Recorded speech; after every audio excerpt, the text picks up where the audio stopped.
ladies and gentlemen, my name is Dara Morero, the former mayor of the city of Johannesburg, who served 25 days as a mayor. So it will be recorded in history.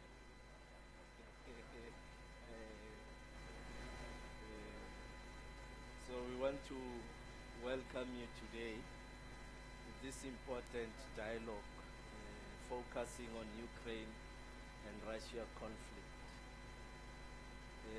I'm convinced coming here, well, the city of Johannesburg is a home to what, 6.5 million people, and probably just around 2 million people who are migrants from all over the continent of Africa, who are here in our city, who are contributing to the growth of the economy of the city of Johannesburg, whether through payment of rates and all other things.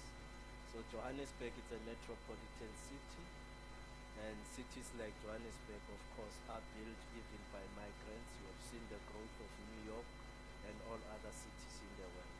So you are welcome to our city, but I'm more than convinced that we need to advance our public transport system, which will be efficient and effective.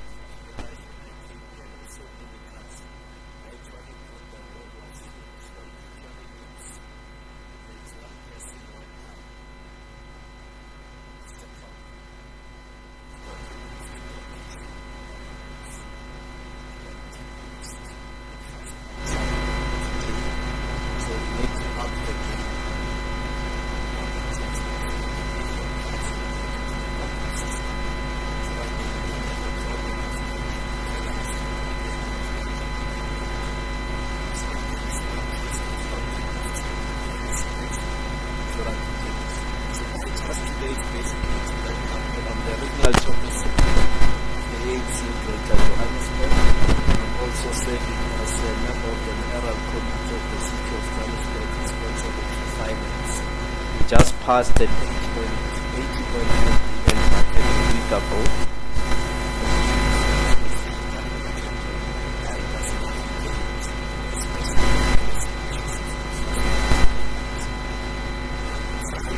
Keep tariffs as low.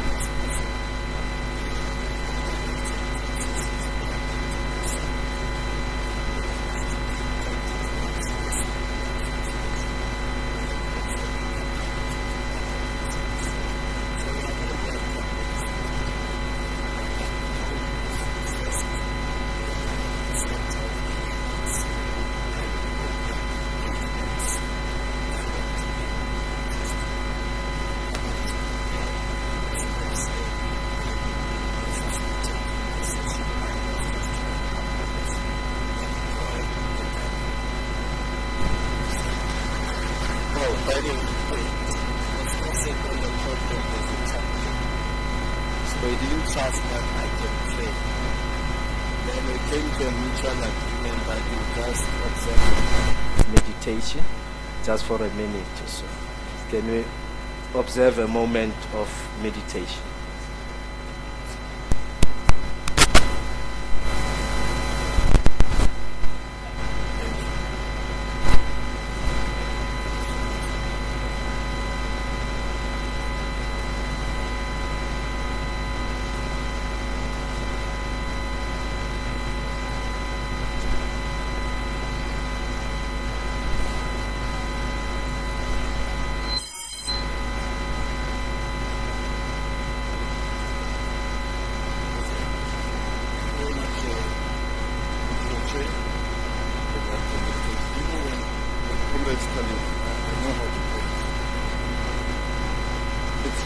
It's going to be endless and continuous.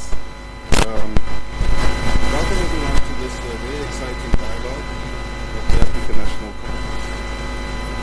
This series is now going to be followed to deal with various contemporary issues and topics. It informs not only foreign policy, of course,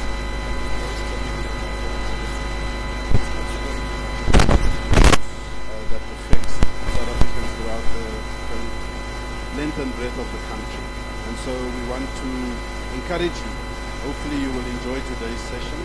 And if so, please do come to future dialogues that the ANC will be hosting.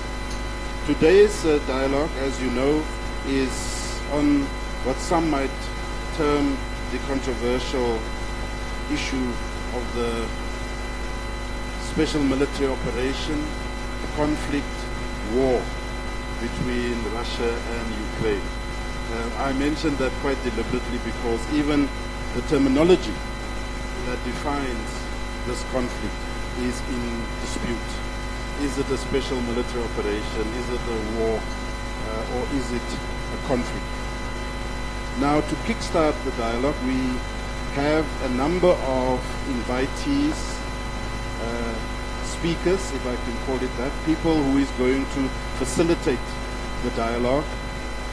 I'm going to try and make it as interactive as possible, so to give all of you an opportunity to also ask questions.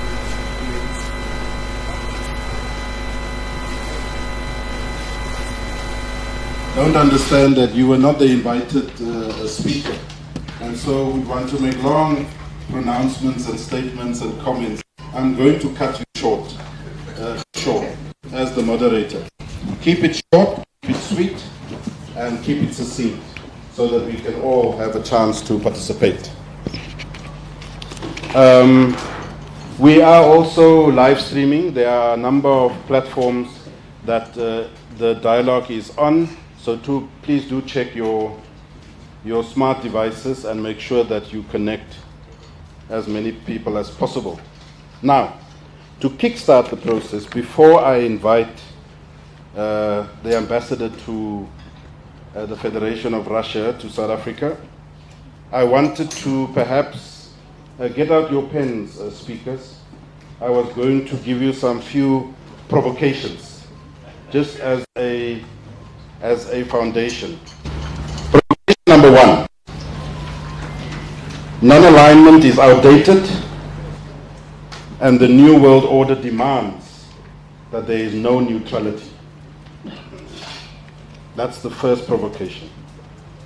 The second provocation: the UN Charter must at all times be respected, and that means all the articles of the Charter, not only selected few.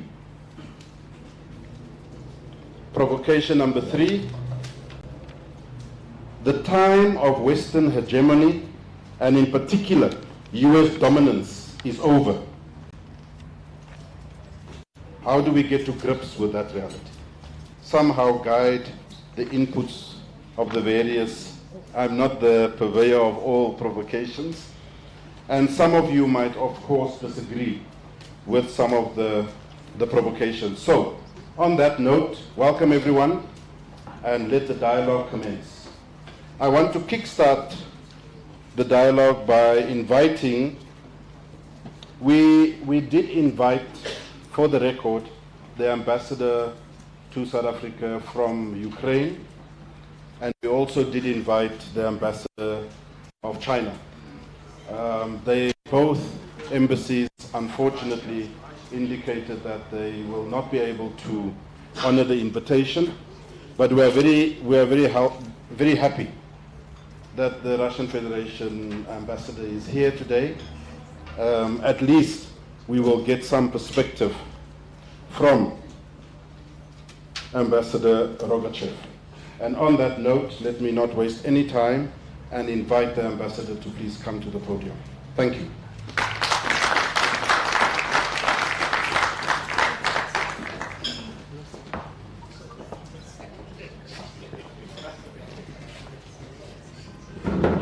Good afternoon. I use this mic, right? Yes. Like this. Good afternoon, everyone. Thank you very much for your interest. It's an honor and it's a pleasure to be here. And I'm very happy to be in this situation, in this position, to be able to provide you with some details and Russian perspectives on what's going on in Ukraine, because what you can read here is mostly half-truths works at best. Otherwise, it's a lot of lies, a lot of fabricated news, lots of staged scenarios, and so on.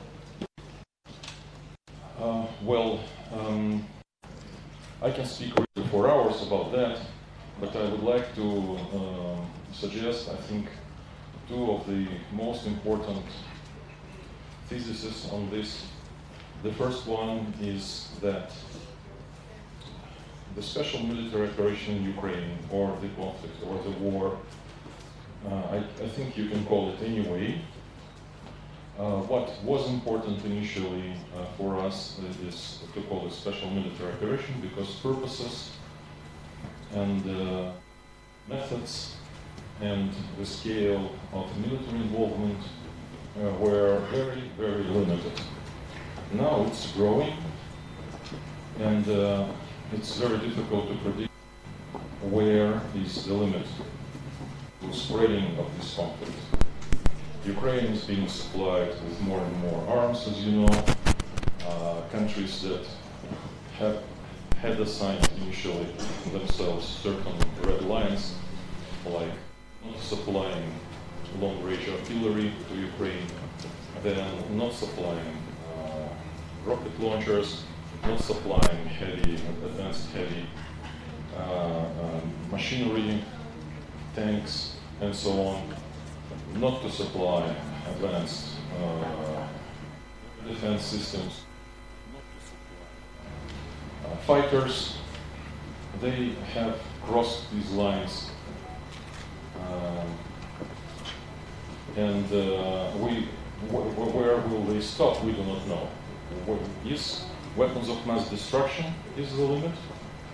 Is it? So, special military operation, SMO, conflict, war in Ukraine, I mean, for lawyers that would make a difference. I don't think that for the purposes of our discussions today it will make a difference. But the point is that it should be looked at and assessed in order to be better understood. It should be placed in a wider context, geopolitical context.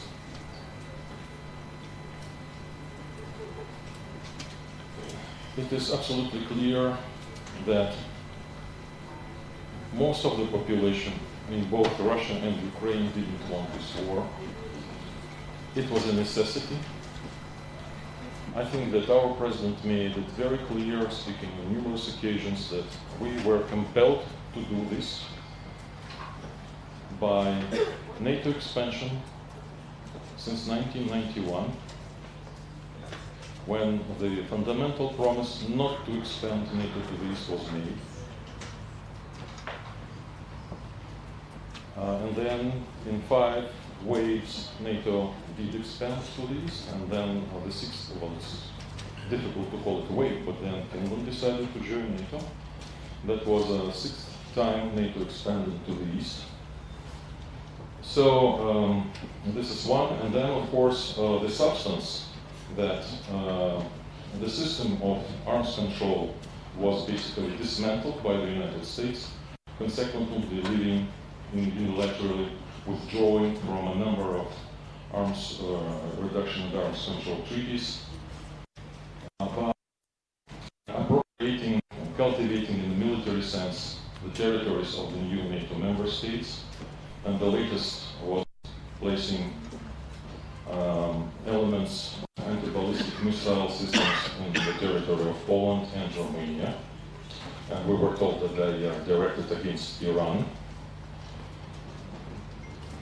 Iranian rockets can fly there, for God's sake. So, and we know also that these systems of anti-ballistic missile elements, they can be remodeled in launching pads of the same missiles in a little bit more than an hour. So this is really an argument for the fools. And then, of course, with the territory of Ukraine being, customized in the same sense, being prepared for the deployment of NATO troops American troops in particular, was the red line, and we have warned about that dozens of times in dozens of formats for dozens of years. Then, of course, I should mention the rewriting of NATO strategy, which became more and more aggressive and assertive. In particular, about the use of nuclear arms. The ceiling was lowered, in particular, significantly in the last time it was rewritten, very recently.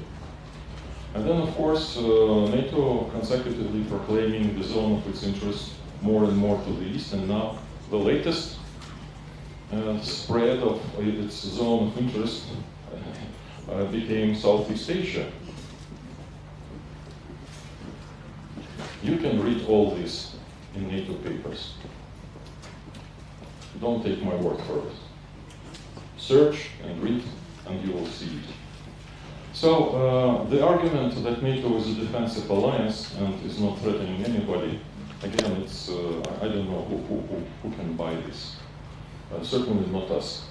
But especially the serious case was with the territory of Ukraine, because in particular the flight time of cruise missiles from the northeast of Ukraine to Moscow is 5 to 7 minutes.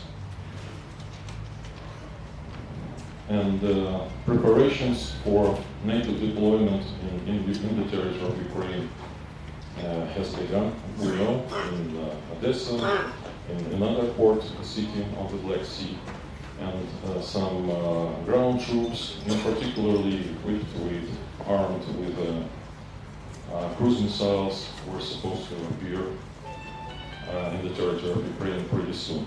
Regardless of whether Ukraine becoming or not NATO member. This is important because now there are speculations and there are again half-truths about NATO not being ready to accept Ukraine within its ranks. Well, it was said in 2008 that Ukraine and Georgia were to become NATO members. It is written black in English, as we say. So it's all just tricks to distract attention from the very fact that NATO troops, NATO armaments were supposed to appear in the territory of Ukraine very soon. And then, of course, the military build-up in Ukraine on the national level. The army was trained by NATO instructors, was trained by NATO standards, it was equipped and armed by NATO standards.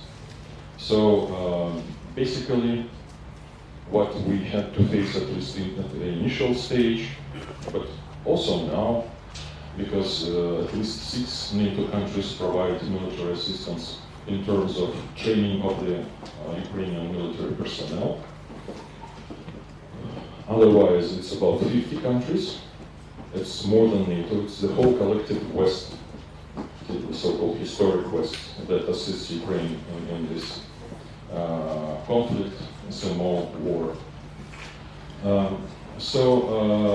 And we suspected for quite some time that Ukrainian troops were being prepared to attack into the east, into the Donbas region, to crush the descent of the Russian population in Donetsk and Lugansk regions, republics as they proclaim themselves.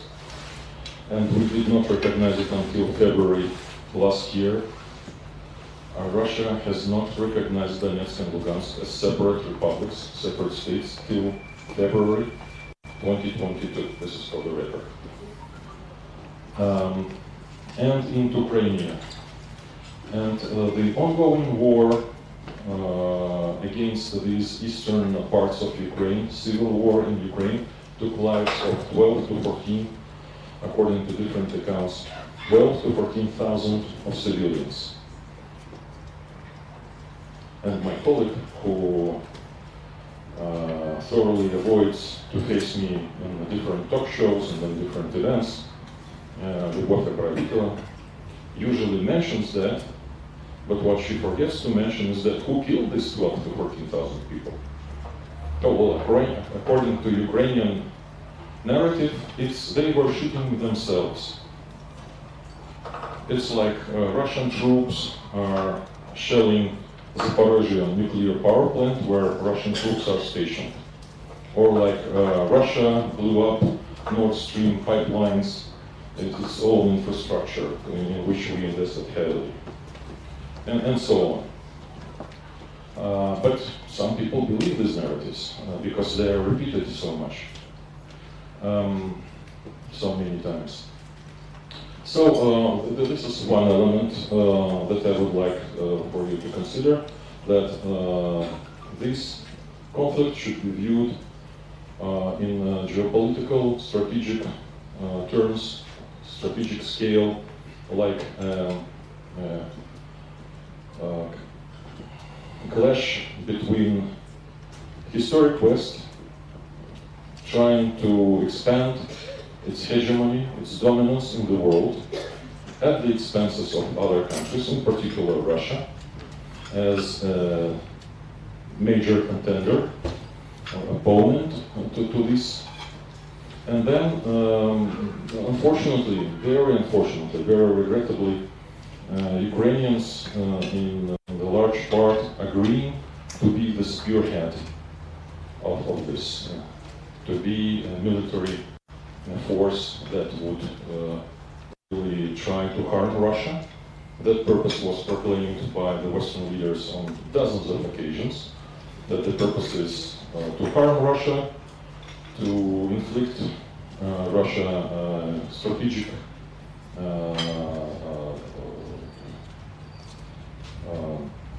sorry, I've lost the word.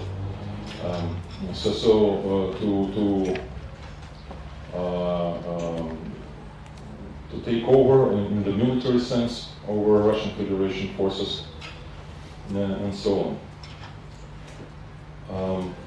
It is very unfortunate that people that are so close to us seems to agree to be this spearhead. Another thesis that I would like to propose to your attention is that yes,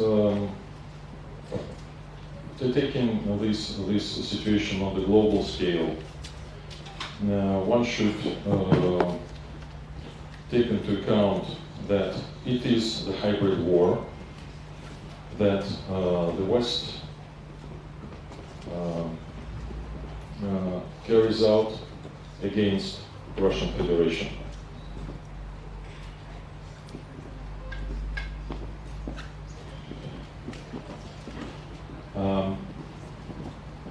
Look, it's not about using military strength of Ukraine and their manpower mostly.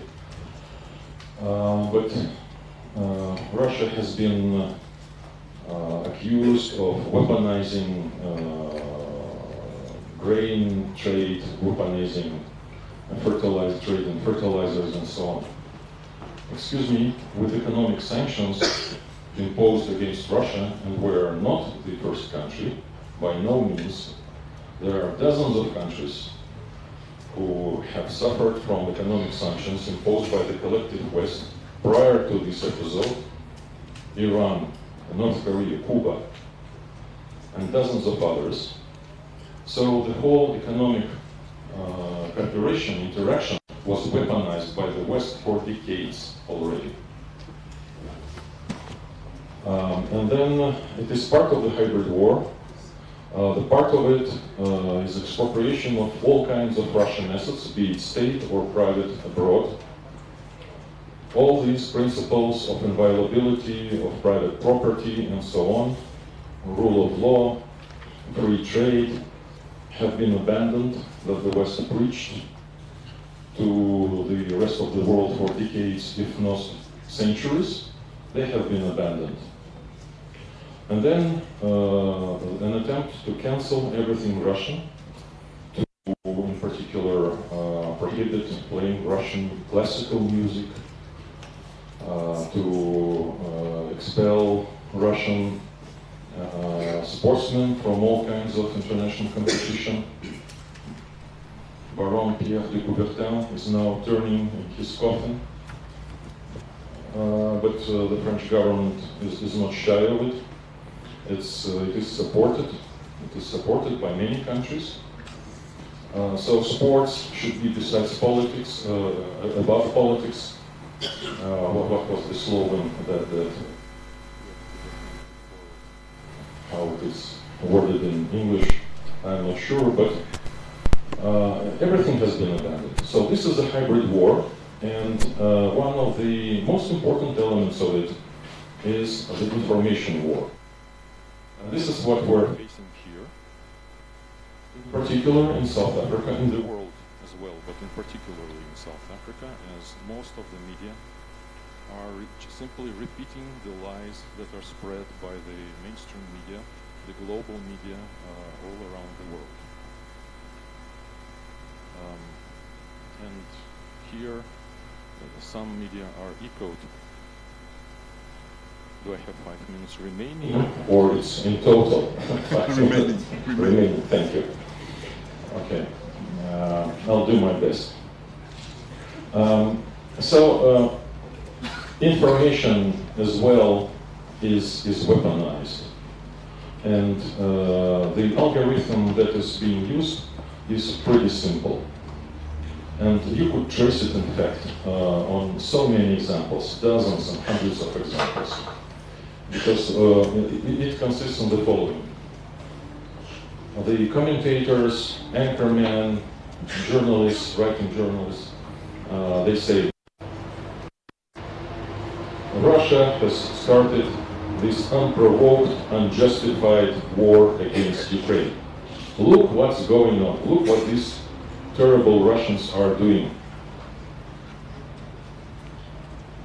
And then you have these pictures on TV screens, you have videos on the internet, and you have photos in newspapers that are showing you don't know exactly what. It can hardly be identified. And at least half of the stories, they are simply made up. There were so many staged incidents and fabricated stories, like the famous Bucha, where African presidents were taken, because it has been debunked. The materials are available on the internet. There are agencies and investigative journalists who do follow these regular lies and who debunk them in particular, and that was the case with Bucha. The day prior to the incident that is usually taken as a description of Russian atrocities, when 100 or 200 of civilians were killed, the mayor of Bucha gave an interview on this central street, and behind him there were no dead bodies. And that was the day prior to when these bodies appeared and were shown to the world as proof of the terrible atrocities of Russia. But we know that there were many people from the UK and other Western countries, and they brought these bodies from other places, and in a very particular manner how they were then buried without any relatives and without any village people coming to participate in this procedure. And so it just proves that they were brought from other places. And there are almost all stories are like that. Like two pregnant women straddling on the pile of rocks, which were supposedly a maternity hospital the day and was destroyed by the Russian missile. Local people identified this woman. It was the same woman actually. She just put other clothes and then mascara on herself. And then she gave birth in Donetsk, in the city of Donetsk, on the Russian-speaking this side, a couple of months later on. And she acknowledged that. And other stories that were made up, like one mentioned by a diplomat in one of the newspapers, like Russian troops using rape as method of warfare. No, that was just too much, because even Ukrainians had fired their Lyubov Denisova, their human rights ombudsman, as they thought that this is too much, this is propaganda, these were lies. And she admitted herself, after being fired, that she fabricated these stories. But these stories are repeated again and again and again by some shameless people, shameless journalists, propagandists. And because of the difference in resources that we have and the MSMs have, it's becoming a mainstream narrative, and very unfortunately. So this is another thesis that I would like to suggest to you, that never in human history has a warfare or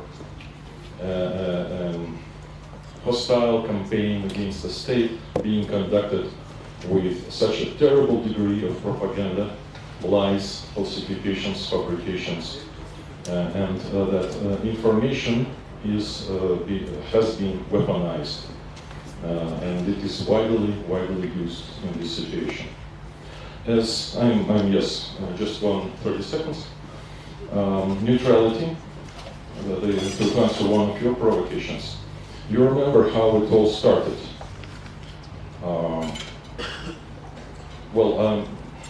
Let me begin. I do not think that in the modern world there is a place for neutrality, for a very simple reason. The tendency that was initiated by George Bush Jr., who said some 20 years ago that either you are with us or you are against us. And that was said, that was applicable to the situation of fighting terrorism. But since then, this slogan has been spread to other areas of human activities, of international relations. And the very latest example of this logic, this algorithm brought to the apogee is the 11th package of sanctions against Russia, which is basically aimed not at Russia, but at those who do not comply with the sanctions imposed against Russia. So you cannot remain neutral. You will be punished by secondary sanctions if you do not apply sanctions against Russia. So you are either with Russia and you are being punished, or you are with the West. This is the logic. They will not allow you to remain neutral and equally distanced. This is one, and secondly, the relation to the all the provisions of UN Charter. Yes, other principles are often mentioned in the context of a relationship between Russia and Ukraine, but I would also like to remind the audience that there is such a principle as the right to self-defense. And in the situation as we see it, that we do not see it limited just to our relation with Ukraine, but on the much larger scale, it is the right of self-defense being exercised. Thank you very much. I can take your questions.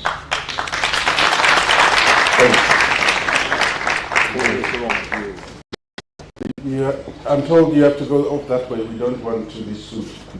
There's some steps there at least. Thank you very much, Ambassador. Let's have another round of applause for the Russian Ambassador. I thought it important to allow the Ambassador to expand on his points precisely because of the point that he's making, which is that there is a lot of misinformation that is making the rounds generally. We would recall, for example, a very disturbing thing, which was that as soon as the war started, Russian TV was switched off because they didn't want there to be a different perspective to what mainstream Western media was saying. Having said that, Ambassador, you will agree with me, there are of course contesting narratives to everything that you have said. That is why we are here. I saw some people were shaking their heads in disagreement and so forth, and we will hopefully allow people to share those disagreements. But thank you very much for that candid input. I'd like to take this opportunity to also welcome the Secretary General of the ANC. You are most welcome, esteemed NEC member. And in that regard, I also want to acknowledge, I forgot to mention, you know, with diplomats you have to be very careful with protocols and so forth, unless we are boycotted for the next meeting. But there is a number of representatives, ambassadors, from various embassies. I'm not going to put my foot in it and try and mention them because I might miss one or two and offend some of you, but please, among others, we have ambassadors and representatives here from the French Embassy, from the DRC, from Central African Republic, from Venezuela, from Mozambique, and Congo, Brazil. You are all welcome sorry, and Ambassador of Norway. Yeah, thank you. And Zimbabwe. Oh, I told you, they get very sensitive about these things. And Burundi, yeah, thank you. You're all welcome, you're welcome. I knew I shouldn't have gone there, but in any event. A number of good points. As I said, we might not agree with all of them. Misinformation and psychological warfare, the potential of nuclear war. Everyone is always talking about it, and it scares us here in Africa. NATO expansion eastwards, weaponizing of the US dollar through sanctions, and also, which of course is close to the hearts of the Russian people, you know, trying to make Russian culture, language, and so forth extinct in other parts of the world. So we take those points, Ambassador. Thank you very much. I'm going to ask also an ambassador, Lindy Zulu, also an NEC member of the ANC, a dear friend, but she also was the chair of the International Relations Subcommittee of the African National Congress, and in that regard, I would want her to share with us her few comments. Thank you. Thank you. Thank you very much, Program Director. It's a pleasure for me to be here today, and let me make it very clear from the onset. I stand here in front of you as a member of the African National Congress, a member of the National Executive Committee, and a member of the International Relations Subcommittee. So when you listen to me, don't add other things into it. This is who I am, and this is what I'm representing today. And I clarify this because I don't want problems tomorrow of people saying, oh, she's a Minister of Social Development, oh, she's whatever. I've been a diplomat and I've been in the Department of International Relations, and it helps for the African National Congress to pull on its resources across the board, including its resources and partnership with alliance partners, and I'm sure some alliance partners are here today. But of course, in salutation, the Secretary General of the African National Congress, Comrade Fikile Mbalula, is here. Some other National Executive Committee members are here. I won't name them by name.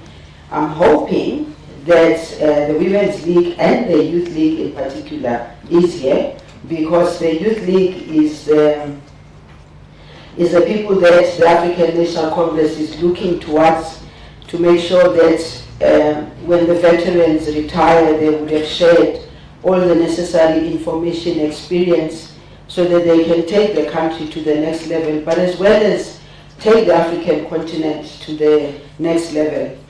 And then the ambassadors who are here, thank you very much for all of you taking the opportunity. And I do want to say to you, the culture that has always been there of the African National Congress, and in particular the international relations, engaging with yourselves from an ANC perspective at all times is very important for us, because we must always clarify that it is the African National Congress that develops the policy that develops programs of how this country needs to be taken forward, both internally and internationally. And the African National Congress expects that the cadres who have been deployed, I repeat again, we have been deployed, because that's exactly what is happening. We are deployed in government in order for us to make sure that the decisions that are taken by the African National Congress in collaboration with the alliance partners are kept alive by ensuring that it is implemented. And I was saying earlier on in the meeting when we were here that yes, that relationship and that the ANC and government, there are times when we might seem not to be in the same page. We do understand and appreciate that diplomacy is not something that you cook in your own little kitchen. Diplomacy is influenced by a whole lot of things, but diplomacy must in the main also be guided by human rights. Diplomacy must also be guided by the interests that we have to serve, and the interests that we serve are supposed to be the interests of the people overall. And so as I stand here today, I want to recall very quickly, just before the conflict started, the African National Congress and its alliance partners always discusses the geopolitics and how the geopolitics have got an impact on our lives, and our lives in particular with regard to peace, security, stability, and the development of South Africa and also of the African continent. So what the ambassador was talking about earlier on here, tracing back where this whole conflict we are finding ourselves in today, it is a discussion that the African National Congress and its alliance partners have been engaging in. Maybe what I think we should say is that we should have been much more robust, much more faster in discussing it, and then engaging even much more quicker than to wait until the conflict is started in the manner in which it started. And therefore, the movements that the ambassador was speaking about here were issues that we have been engaging on as the African National Congress, both at the Committee of International Relations, but also tracing it even to some decisions of the National Executive Committee, including the Conference of the African National Congress.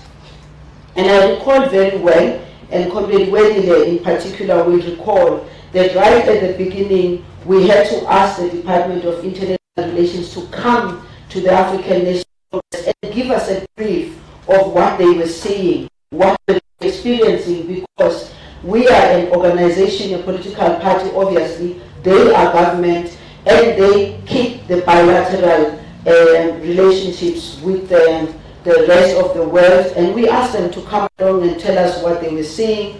That's a history for another day, but I do want to say one of the issues that got us really talking was how do we engage the ambassadors who are here of Russia and Ukraine. And I want to put that into perspective, because right at the beginning when it started, it was said we are only engaging the Russian ambassador. And it was also said, oh, of course, what do you expect out of people like Lindiwe Zulu, who are beneficiaries of having been students in Russia. Yes, I was a student in Russia. Yes, I got my master's degree there. Yes, I was not the only one who was there. Yes, we were supported because we were in a liberation struggle. And many of us had wanted to go to the West, to America and other places, But the scholarships, the bulk of the scholarships that we got were the scholarships that came from the overall socialist countries. And so to isolate Russia alone in that instance, for me, was not right. Second thing that I want to also put into perspective was that even if one had studied in Russia and Russia, Soviet Union, we must always make the difference also. Soviet Union that supported us at the time. That does not mean when we are today in government and there are things that we do not agree with, we will then say, no, we are afraid of telling it like the way we see it, like the way we feel it. And so put it into perspective. I did have meetings with the ambassador of Russia, and I did have meetings with the ambassador of Ukraine. Not only did I have a meeting with the ambassador of Ukraine when they had a minister visiting here, and she requested us to have that meeting. I did go there because as the mandate of the African National Congress. So I wanted to put that into perspective so that it is appreciated and understood that in this dialogue that we're having today, we have always been directed by the Freedom Charter, which, and I started with the Freedom Charter because the Freedom Charter still lives for us. Some people might not think so. And we look at the people then who adopted the Freedom Charter, who had a vision, long-term vision, not a vision of the time that they were drawing the Freedom Charter. And this is a timeless guidance of the Freedom Charter, where we, the people of South Africa, emphatically stated that at the time, and I quote, respect the rights and sovereignty of all nations. We shall strive to maintain world peace and the settlement of all international disputes by negotiations, not war. Peace and friendship amongst all our people shall be secured by upholding the equal rights, opportunities, and status of all, unquote. Now, we didn't write this yesterday.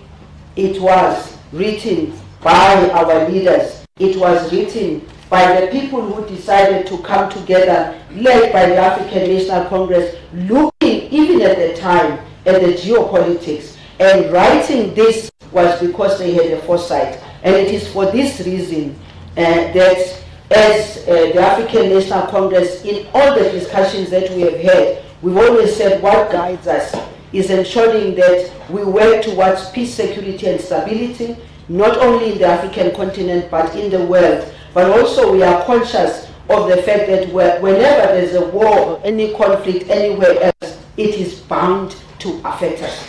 And if it is bound to affect us, what do we do? Our first point is, how do we come to a point of finding peace even in that conflict? And therefore, moving from there, it is on these well-founded premises that last week, the week that happened, and representing the core principles of the ANC alliance, our President, Comrade Cyril Ramaphosa, led a delegation of African heads of state and governments to make respective representations to President Zelensky and President Vladimir Putin. These were contained in the 10-point plan, at whose center is peace, friendship, neighborliness, and mutually beneficial economic productivity between and in the Russian Federation and Ukraine. Central to the 10-point plan is the realization of peace that is beneficial for Africans, in particular humanity as a whole. The 10-point plan embodies the enjoyment of abundant prosperity by all Africans and the improvement of the quality of life of each and every African. And here I think it's very important for us to note that President Cyril Ramaphosa didn't wake up one morning and decide he's just going to call these African leaders and then they are going to get into an aeroplane and go to Russia. There was a long process, and the diplomats will tell you of the lengthy processes, the discussions that happened, and as to whether the meeting must start in Russia or the meeting must start in Ukraine.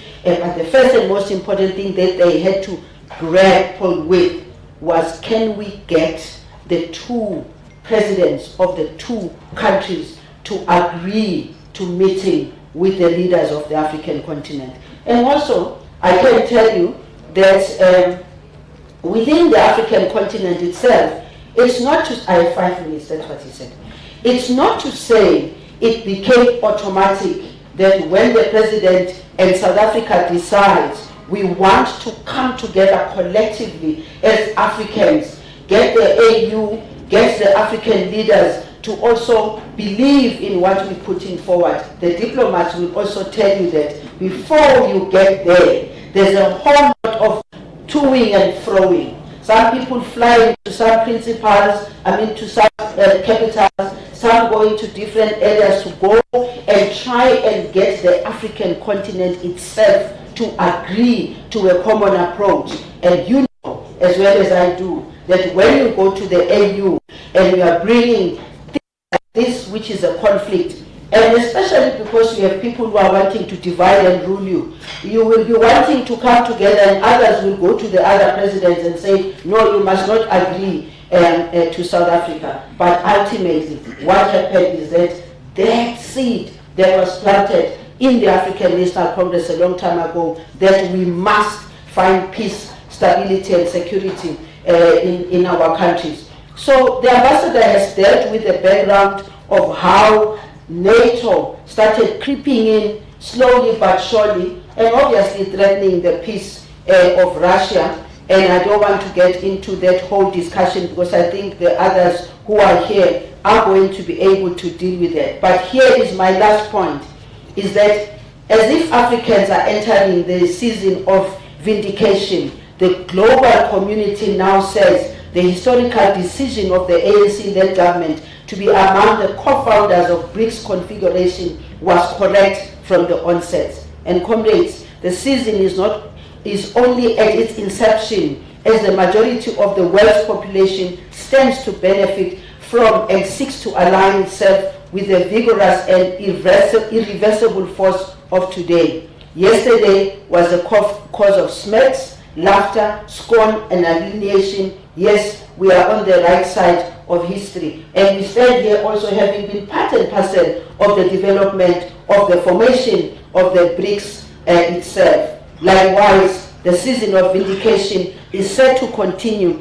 as we stand in unflinching in our call for peace in Ukraine, where violence has never ended violence and justice never begotten justice. The African National Congress is saying warmongering will not end the current conflict in Ukraine. Instead, it truly threatens to end the prospects of continued life as we know it on earth. And so, inspired by the quest to realize peace that is beneficial for Africans, as well as secure their enjoyment of abundant prosperity and improve the quality of life of each and every African, and founded on the African Unity's Agenda 2063, the Africa we want, the delegation of African heads of state and governments that represented solid 10-point plan to President Vladimir Putin of the Russian Federation, as well as President Volodymyr Zelensky of Ukraine, respectively, were legitimately speaking for the core of interest of the majority of the African population. In our instance, as the African National Congress-led alliance, these core interests are historically founded in the Freedom Charter and were re-articulated for the purpose of realizing peace in Russia and Ukraine. I thank you very much. Thank you.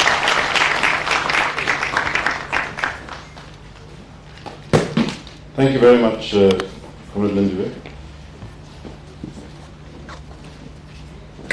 There you have this perspective. I think what we are going to do now, colleagues, is to open it up.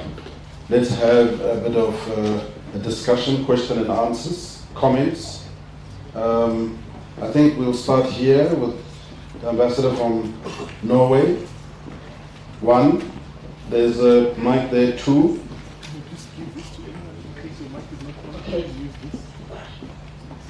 Do we have another one?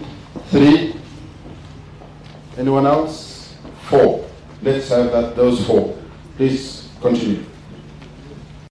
Okay, thank you very much, Oscar, and thank you very much for the invitation. Norway. We are I'm ambassador of Norway, and I can obviously not represent Ukraine, but I'm very happy that I can give this perspective from Norway on the conflict in Europe. And I might be lengthy, so you have to cut me off if it goes too far. So yesterday I met with Abdul Minty, which I think many of you know here. He was secretary of the anti-apartheid movement in the UK from the 60s and onwards, and he was also based in Norway, working with doing research on actually links between the apartheid state and Israel when it comes to nuclear arms. And he talked about when he first came to Norway in the 60s. This was not long after Albert Lutuli had gotten the Peace Prize. And the only political party on this continent that Norwegians knew about, the ANC. So, and he also talked about the political leaders in Norway and how they saw the fight for freedom in South Africa through the lens of the Second World War. In 1940, Norway was occupied by Nazi Germany. There was a resistance fight. In 1945, we became free, and we were freed by the Allies, but we were also clearly strongly helped by the Soviet Union in northern Norway. So the Soviet Union helped us get rid of Nazis in Norway.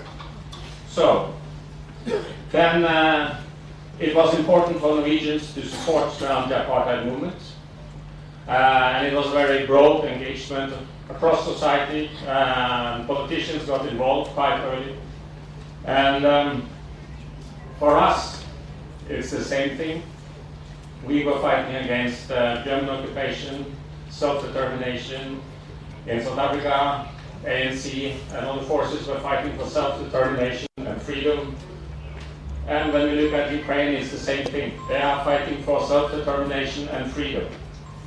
The same principle. That is what is at stake. So, the problem for Russia is not really NATO. The problem is democracy. They don't have democracy inside the country because the leadership don't allow it. If you take a white paper like this and walk on the red square and say peace, you will be put in jail. No freedom, no democracy. But they also want to prevent other countries in the neighborhood from having freedom and democracy. NATO never had a plan to expand. But as countries became independent after the fall of the Soviet Union, they want to keep their independence. They want to stay free. They want self-determination, just like you wanted, just like Norway wanted during the Second World War. That's the principle which is at stake. And they feel threatened, and they apply for NATO membership because that can give them certainty. But they will stay free and independent. So again, the issue is not about NATO expanding, it's about democracy expanding. And that today's Russia have a big problem with that. That's the issue. We can talk about principles. Yeah. And I think in the geopolitical shifting and challenging times, principles are very key for all countries. And the most important principle, that is non-intervention in other states, as we see in the UN Charter. That UN Charter was written with a backdrop of 50 million dead in the Second World War. You know, European states, you know, on this continent, they had a tradition of doing foreign policy through might is right. I have more weapons than you, I have more soldiers than you, I take what is mine. They did that in Europe, they did that on this continent. So, the former colonial powers in Western Europe have changed. Russia has basically not changed.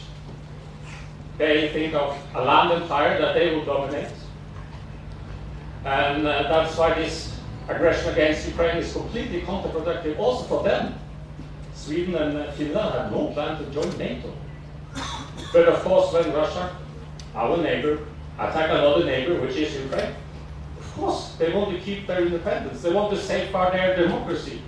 Sweden and Finland have centuries of democracy.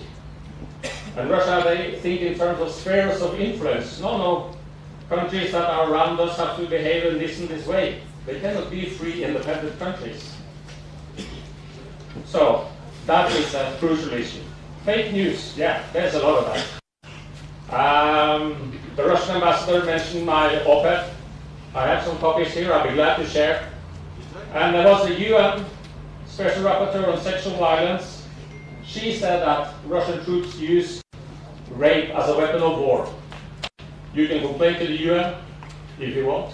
It's the UN investigators that has revealed all the atrocities that Russian soldiers have committed in Ukraine. I mean, and atrocities in Ukraine. I mean, when you send hundreds and thousands of soldiers with a lot of weapons into the country from several crossing lines on the border, and they start shooting, and then you send rockets, of course, you will harm civilians on a massive scale. There is only one aggressor, but Ukraine has the right to self-defense. Norway will support Ukraine with weapons, humanitarian aid, development aid, reconstruction aid, as long as Ukraine think they need it. And our support is in line with the UN Charter, because you can help countries that are victim of pure aggression. There is one element that is often forgotten in South African debates, and that's the Budapest Memorandum from 1994. So after the breakup of the Soviet Union, Ukraine gave up all their nuclear weapons. They were a huge nuclear power. They gave up all the nuclear weapons. In return, they got the memorandum that said that Russia's territorial integrity should forever stay there. No one should interfere in Ukraine's affair. The country should stay independent with the territory it used to have in 1994. So that was the deal that Russia signed, UK signed, and the US signed. So this is the most flagrant violation of that memorandum. It's the invasion in 2014 to take Crimea, and then of course 2022. But it also started in 2008 with taking a part of Georgia. So you all have to ask yourself, why is all Europeans so united against Russia's aggression? Because we have seen this before. It's the might is right attitude that we have seen for centuries before, that you also suffered through on this continent. I have a big army, I can do as I please. And nuclear weapons, well, who is thinking about using those? That's the Russians again. So, we have to take the bigger picture into account. And again, it's not about NATO, it's about Russia's wish to keep an empire, Russia's wish to use the all typical European way of solving conflicts. Mike is right, I have a big army. Thank you. So I can do what I want. Thanks. Thank you very much. Firstly, please introduce yourself. My name is Chirizim Nyai. The first thing I need to salute our Secretary General's presence here before this debate. And I think we need to support our President Cyril Ramaphosa for the peace effort in the context of the Freedom Charter, that there shall be peace and friendship. And also, South Africa will advance the settlement of all international disputes by negotiation but not war. I'm starting by supporting our President's position in that regard. One point is that I want to advance is that Russia did not go to Ukraine to start the war. They went to Ukraine to stop the war because there was already Russians that were killed by Ukraine inside their own territory. What does the ambassador of Norway say about 52 biological weapons placed in Ukraine targeting the Russian sovereignty? Remember the principle of self-defense. It's critical. What do you say when the neighbor is loaded with all ammunition, anti-defense ammunition? The whole historical West is pumping Ukraine with ammunition against Russia. Is that democracy? What type of democracy that really fix other countries than they are? the Western democracy is about destruction of that. Remember, they invaded Ukraine, what's called Iraq, on the basis of what? Mass weapon of mass destruction, which were never there. Then Iran, everything, they are bombing everywhere. Now you are sending the bombs, infrastructure, tankers, and everything again next to the Russian borders. In international relations, sovereignty is everything. You must remember, Chairperson, that Russia took all the efforts to engage in the diplomatic peace by engaging diplomatically.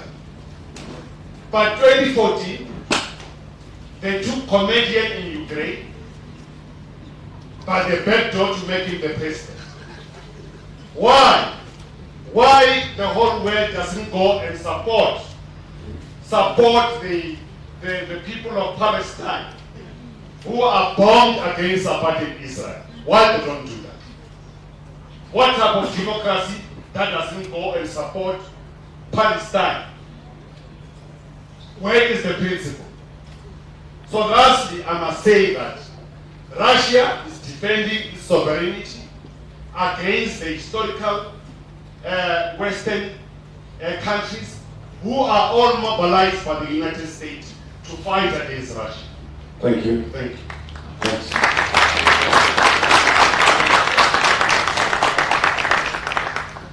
Good afternoon. My name is Jessica Sibanda from the University of Johannesburg. Mine is a question to the Russian ambassador. We can't hear you, madam. Hi, I'm audible now. Yes. Okay. My name is Jessica Sibanda from the University of Johannesburg, and mine is a question to the Russian ambassador. As you saw that our president and members of the AU went to Russia and Ukraine for peace talks. Most of them, you'd understand, they took a non-alignment stance on this whole geopolitical issue. But I want to comment on economic interaction. We know that the price of grain is very high because of wheat and grain fertilizers, which mainly we get from these two countries. So in opening up the shores, would the Russian Federation and Kremlin consider opening their shores in terms of trade, so that African countries cannot really be affected very much in terms of trade, especially on wheat and grain fertilizers? Thank you. Thank you. And then the last one, yes. Thank you, Program Director. My name is Joseph Nangeni. I am the ANC Deputy Secretary for Zone 60 here in Greater Johannesburg, which is the hosting zone. I have two very short questions. The first one is to the Russian ambassador. You did mention that Russia gave multiple warnings or concerns regarding NATO or Western forces expansion to the east. And you did mention that some of the purposes for this was either to diminish Russia's influence in the world or to harm Russia. I'd just like to know, Mr. Ambassador, what is the main reason why you think that these concerns or these warnings were not taken seriously? And my second question is to Minister Zulu. Minister, you did mention that we are guided by the Freedom Charter, but with this non-alignment or this attitude of you are either with us or against us, do you still think non-alignment is the best pathway or the best way to go for South Africa's national interests? Thank you. Okay, thank you. I think if we can get that mic to the ambassador. Thanks. Ambassador, would you like to respond? Thank you. Yes, thank you. And if you allow me, I would like to begin with the last question because it seems to me a very important one. And in fact, you could infer the answer from what I said from my first speeches that I made. If you look at this situation from the global perspective, from the perspective of geopolitics, you would understand that, in fact, again, it is not between us and Ukrainians. It is not between Moscow and Kiev. It is between the collective West and Russia as its, as perhaps they see it, most dangerous opponent in this situation. This is, in fact, the struggle is for the multipolar world, for this world being brought closer by this.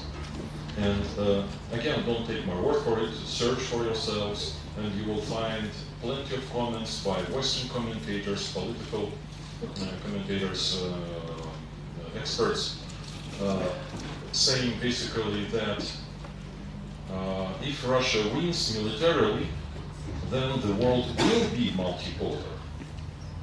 Period. This is what they are afraid of. This is why this exasperation and so many lies and so on. So this is why the West is so united in assisting Ukraine. Again, it's not just the 31 NATO member states. It's about 50 who are providing assistance. It's the whole collective West. And we are alone. We're not asking, but because we're not asking, we're not receiving any assistance.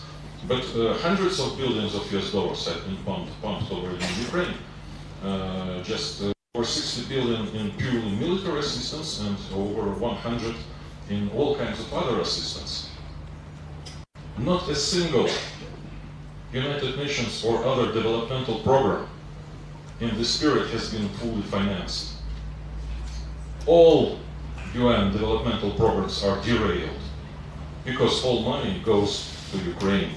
Because this is, Ukraine is more important to them, to the West, than anything else. Than any sustainable developmental goals, 2063 agenda, climate change and so on. There's no other explanation, think logically, and you will agree with me, I hope. So, but to say so, for the grain deal, perhaps I should mention that one. Now, of course, there are certain difficulties that the world is experiencing in terms of food security, energy security, and in some other areas, of course. You know, there is a shortcut, and which is not correct, to blame it all on Russia-Ukraine conflict, meaning that Russia is the reason for all that. This is not true, again. If you, well, you're interested in economy, I wouldn't say that you're a great expert in economics, but you should remember, for example, that energy markets have become very jittery long before the special military operation in Ukraine started. In September 2021, price of natural gas in European markets reached $1,400 US dollars per 1,000 cubic meters. It was half a year prior to the SMO. The price for the wheat and other grains was oscillating at very high levels for quite some time. What is the reason for this? The reason is mistakes, erroneous policies conducted by the West on the macroeconomic level. And the first one is that Russia used, and prior to its USSR, for decades we used to supply a very cheap energy to Europe, and they enjoyed and prospered on that. In particular, due to the very long-term agreements, contracts on supplying of natural gas. And the price mechanism was set there, and it price dependent, derived from the price of oil with a certain lag, 6 months lag. The mechanism is more complex than that, but still it provided volumes of fuel for very stable price conditions. Now, the European Commission told us, well, this is not a market economy. these long-term contracts, like 20, 25-year long-term contracts, this is not market economy. No. The prices should be established on the spot market, in Amsterdam in particular. And this is what they got. They cancelled one contract after another, and with the lack of natural gas coming from other sources, they had these price hikes on natural gas in the European markets, and it was SMO in Ukraine has nothing to do with it. Now for grain, it's a somewhat different story. But another factor in all this is the fact that during the COVID pandemic, Western countries, US in particular, Japan, in Europe, European Union, they pumped billions, trillions. I wrote somewhere trillions of dollars and euros and, well, for yens it's quadrillions perhaps, into their economies. In order to support the population, yes, we know all this. We have gone through that as well. But that was quite irresponsible. The volumes were quite irresponsible. Somebody corrected me about billions, but no. US printed at least $4 trillion. Japan printed quadrillions of yens and trillions of absolutely unsubstantiated by any goods or services of euros were pumped into economies of European states. So where did all this money go? They went to the commodities markets. All commodities grew up and grew in prices. That was a direct consequence of this thoughtless policy, unrestrained, unmeasured,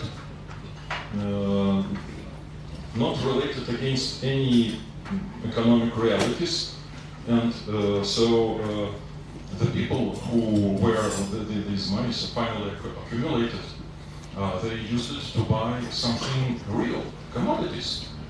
Ambassador? Yes, thank you. Thank you. Thanks. Okay. Thank you very much. Thanks for those questions and comments. I think the other two were comments. We take that on board. I think what I'm going to do now. Yes. Sorry, Ambassador Zulu, I forgot about that one. Please. Okay, maybe so that everyone can be able to see me. Thank you for that question. Look, we take our approach also from our own experience and the work that we've been doing, not today because we are now involved, also from our own experience in the African continent. Try and imagine that there is a conflict, example in the DRC, and then you decide, no, me, I'm going to be only with this one and I'm not going to talk to the others. How would you ever be able to bring these people to table and have a conversation when you immediately jump into, we are only supporting this one? The reason why we pursue the non-alignment, and again the ambassador said it very clear that they don't believe in that, and he spoke to the issue, we are either with us or not with us. That concept is not ours. It belongs somewhere. The person there to indicate it said you are either with us, not with us. We don't believe in that concept, because if you use that concept in the current situation where we are trying to get everybody at table and have a conversation, we say we are non-aligned because we want to be trusted. We want to be leaders. We want to go there with a sense of feeling that when we walk into the room, those people who are warring factions, if I may call it that way, would look at us and say, when President Cyril Ramaphosa walks in here, they will have a confidence that he's going to be able to listen to both. And we're not saying that it's not costly for us. when they say it's either with us or not with us, we know exactly what that's going to happen to us, particularly as a country. And we know what has happened to us with regard to supporting Palestine, with regard to supporting Venezuela, with regard to supporting Cuba. We've gone through this pain. And even now, in order to get to peace, many a times you will go through pain, many a times you go through sacrifice, but when all is said and done, it's also important for you to look at your national interests. How do you carry your own national interests? And our national interests for us are not narrowed down to just our national interests. The African continent is important to us because we can't be, as President Begi used to say in the past, we can't be these people who are living well in a sea of poverty around us. And therefore the importance of talking to other leaders of the African continent to move with a common approach and a common understanding is very important. So that slogan, we are either with us or not with us, it's not our concept. Thank you. Okay, thank you very much for that. I think our panelists have now been sitting here for some time. We are good. Yeah, no, don't worry, you can't complain. Everyone is freezing. And you are not special. Yeah, 3 minutes. You must be succinct and to the point. What do you think, people? Oh, okay. Okay, 5 minutes each. I'm going to cut you off, unfortunately. Otherwise, we'll be here for a very long time. Please, you may commence.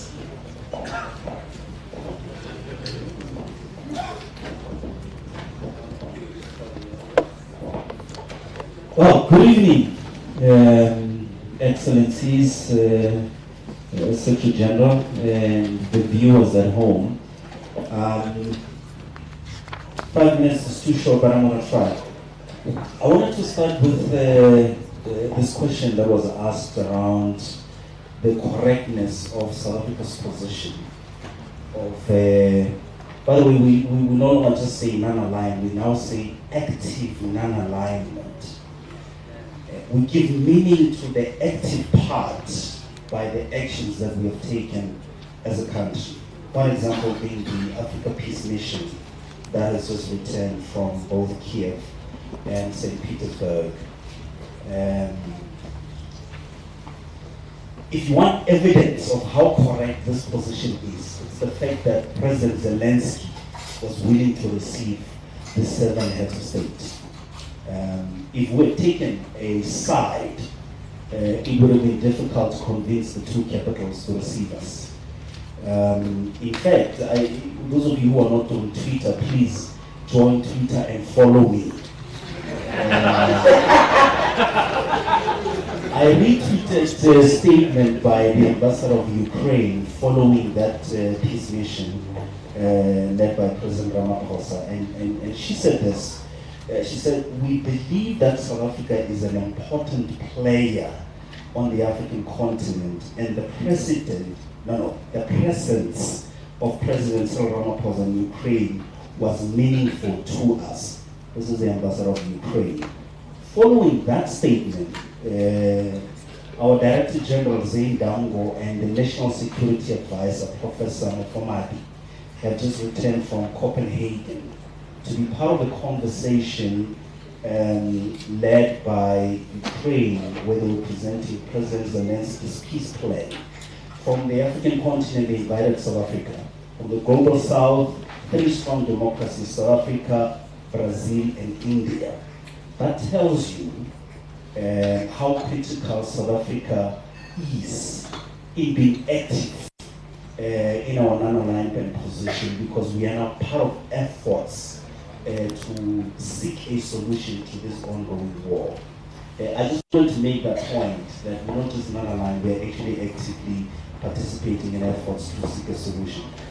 So you may ask, from the South African point of view, why is it important for South Africa to be part of this efforts? Why are we worried? Firstly, it was also very historic. You've never heard of African heads of state intervening in another region of the world, in this case Europe. to lead efforts to provide or seek a peaceful solution to a raging war. And the previous speakers have correctly stated the genesis of this position adopted by the South African government. We believe that political differences that lead to conflicts of this nature are best resolved through dialogue, through negotiations, through diplomacy. That's how you provide a durable solution that can be owned by everyone. And this is why we'll continue with this position, because we believe it's very correct. And of course, the impact of this war on African economies and the livelihoods of our people is evident. Other people have already spoken to this. So we'll continue with that. The last point I wanted to make was that even those who were critical, by the way, of South Africa's position couldn't tell you what the alternative would have been. And we believe that South Africa's position is going to be vindicated, because in the context of any war, the most powerful call you can make is for peace. How do you rather peace? You have to, at some point, put the two sides together to negotiate a way out. War only brings destruction of infrastructure and property and the killing of people, innocent people at that. Last point. Non-alignment should never be confused with neutrality. We are not neutral. Yes. If you are neutral, you are oblivious to the suffering of people, to what international law provides, to the UN Charter and its provisions. South Africa has never been neutral. We made a very deliberate and intentional decision based on our history. We, by the way, as a country, are not strangers to peace building and peacemaking. Look at our history on the African continent, for example. Look at DRC, Burundi, currently, or the latest one, Tigray, Ethiopia. In fact, in other regions of the world as well. President Ramaphosa, look at Ireland, in Sri Lanka. So we have a history of being part of efforts to bring about peace, and we believe we'll bring that experience to bear even on the current conflict. Thank you, Chair. Thank you very much. Thank you very much. That was 5 minutes, 18 seconds. Well done. Pastor? There we go. I'm going to stand just because I'm short and the flower, okay, might show me from this particular group of audience members. Let me start by appreciating the ANC and all those who came together to bring together this dialogue, because we know there's been a lot that's spoken about, not just in South African news, not just in African news, all over the world. I'm a young person, so I'm going to say some very unpopular things. Try not to throw your bottles at me. Let's leave, try not to shout at me afterwards, but it's very important. We as young people must speak the truth. And we must hold up a mirror to society, and we must say what others are unafraid, or rather afraid to say. And I think that's why it's quite important today that we say those things. We know that there's a huge crisis in the world. We've all heard about it. It's been all over the news, whether it's been fake news, true news, all of that stuff. It's bombarded. And I think we as young people are particularly susceptible to that, because we always get that information first, whether it's on our smartphones, whether it's on social media, whether it's from TikTok. How many people saw TikToks of people who are either on one side or other side of the war? We've never seen that. And it's something that we really need to come to terms with. But what's important? The holistic perspective on South Africa and on Africa as a whole. We're not looking at that. It's always from a Western perspective or a Russian perspective or a Ukrainian perspective. It's never reported from a South African and an African perspective. And I think that's the first major flaw in the discussion, and that we as young people must champion. Because the reality is, no one's going to push a decolonial agenda if we don't do it ourselves. And a decolonial agenda means, of course, we're not pro-West. I think we're all quite clear about that. But that doesn't mean we're pro-Russia as well. Two things can be true at the same time. I mean, this is not shocking. We can be anti-war. We can be anti-one invading the sovereignty of another country. But that doesn't mean we agree with Western powers bullying us. Not just as South Africans, not just as Africans, but as young people. And I think it's also important to note, if we go outside and we speak to a random young person in South Africa, we'll ask them about the Russia-Ukraine war. In all likelihood, they're going to tell you, actually, I don't have a job, I don't have access to the economy, I don't have an opportunity of education, I don't have X, Y, Z. Why does this affect me? And that's important, fundamentally important, because that discussion is being left out completely. And that means, number one, young people are not having enough access to progressive internationalism. Why is it important? How does it affect us?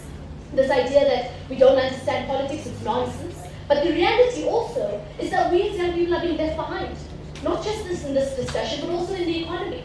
And that's something that we need to really fundamentally place in this discussion and what's been missing from it. I think someone asked the question about economic opportunities and really where the trade is. Unfortunately, South Africa's biggest trade partners are not BRICS or Russia. It's Germany, it's the US, it's the EU. Now we need to deeply reflect on that. Because what does it mean when we go back to young people and back to South Africans and we say the economy is going to be in an even more dire situation than before? Why is it important to us as young South Africans? But very importantly, major implications, the Russia-Ukraine war. So anyone who tells you I'm not too sure, I don't have a view, think about it because you need to have a view. Not only is it going to affect the world balance of forces, but it also affects us as both the ANC and as a government.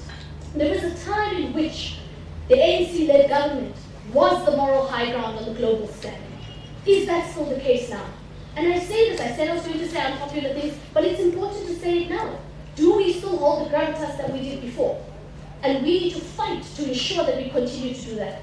So we welcome the president and we welcome the interventions of other African leaders to produce a negotiated settlement or a negotiated way out of the conflict.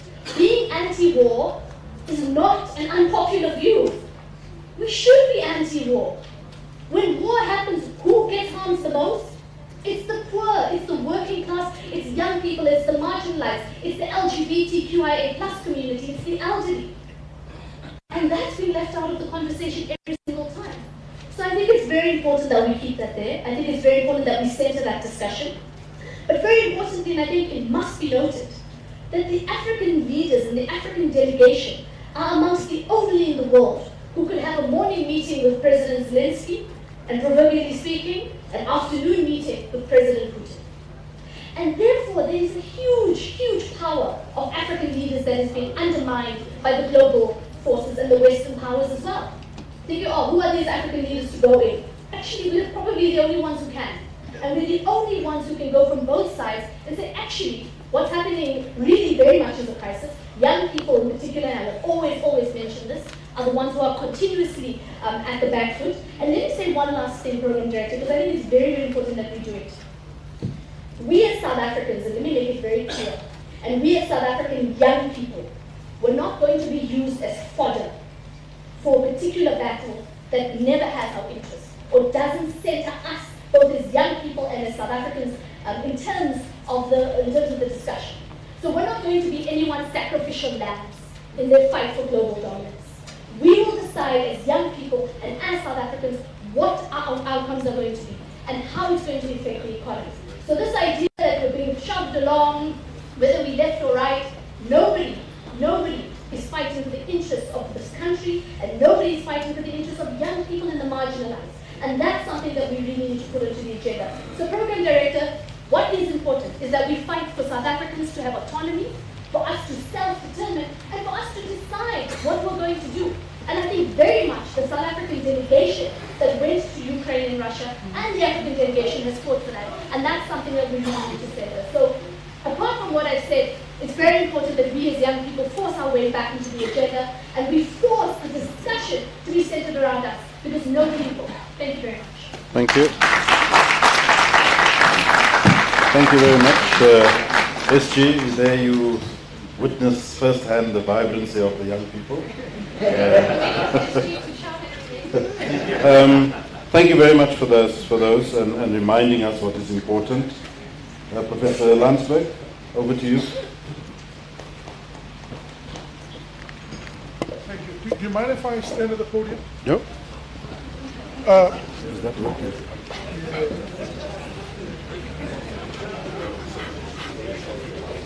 Please switch it on. Is it working? The reason why I decided to stand at the podium, it's the closest SG that I'll ever come to power.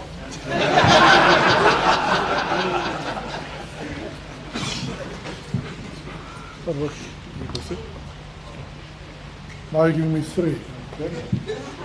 So, let me use my 5 minutes, hopefully constructively. Let me deal with the 5 provocations in very succinct terms, and hopefully I can expand on a few of them.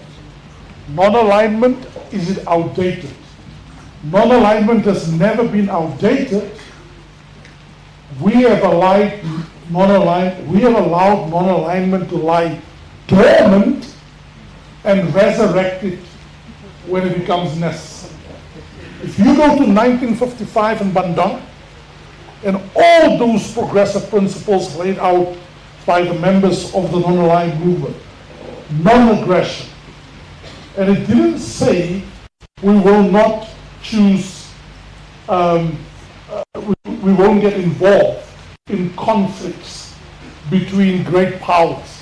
Specifically said, we will not be allowed to choose between the wars of great powers. On the contrary, we will intercede and try and make the case against it. Non-alignment has always been relevant. We, including the African National Congress government, allowed it to lie dormant. Let me ask and excuse the gendered language, let me ask a pregnant question in terms of the revival of our non-alignment. Did we give President Zelensky enough time before the Lady R saga? Did we reach out to Ukraine as much as we did to the Russians? Or did we do it only after the rogue actions of an American ambassador? That was rogue at a high level for that ambassador to do that. Almost as rogue as what the Poles did at the airport at Warsaw. That was rogue. You don't go and brandish the weaponry of a head of state to show what that head of state. You really put that head of state. So, I don't have answered the first question, but I want to add 2 points to non-alignment. I wish to introduce 2 new forms or variants of non-alignment that we should seriously consider. A more progressive non-alignment. The non-alignment that continue to ask for equitability in the world. Because in this geopolitical warfare that's going on, it is stated in America's documents, it's a hegemonic project.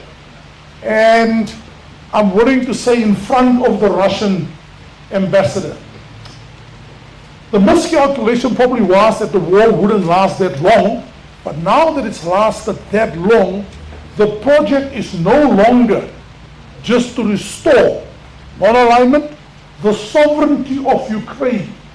It has now become regime change in Russia and even the westernization of Russia. And it will not end in Russia. The West goes to Hiroshima, they declare China enemy number 1. 2 weeks later, Secretary of State Blinken goes to China, say let's cool it off. 3 days later, President Biden calls President Xi Jinping a dictator, and we're back to where we were. America's project is to push the hegemony envelope. About that, we should have no illusions. And there are dire consequences for South Africa. The adage of America's foreign policy, my enemy's friend is my enemy.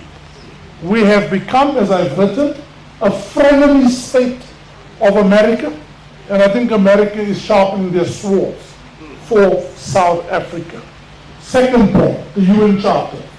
We all agree, even the Americans agree, we should live by the principles of the UN Charter. Here is the problem.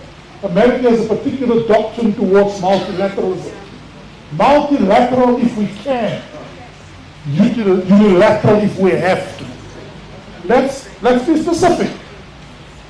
We knew if we took the case of President Putin to the ICC, the Norwegian ambassador will agree. It would have been vetoed at the United Nations Security Council. So what do? We get the prosecutor to ask 3 judges to issue a warrant of arrest. Because if we take it to the United Nations, it will be defeated right there on the spot. Question, why shouldn't other countries do the same? Just a bit of statistics. Since 1989, America has gone to 19 wars of its own choice. 19. Russia, 4. China, 0. No. China's never used its military to invade another country. America, 19 times. I wish we could have spoken out. And America's smaller NATO members could have spoken out when the United Nations was outsourced for a NATO operation against Libya, which today is a shadow of its former self. Should this inequality in world affairs, based on might is right, is one that should be challenged. You ask the fascinating question, is America's hegemony under threat? 2 points. America's hegemony is definitely under threat, but I have no illusions.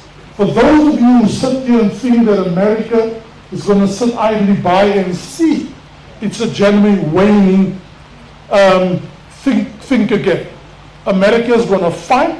The Biden legacy that is fighting for is not only to secure the survival of the Western liberal order and therefore the perpetuation of Western hegemony, but it's to expand hegemony. The problem with the Americans, if they think it's going to remain a multipolar world, they live in Kalkukule. BRICS is a reality.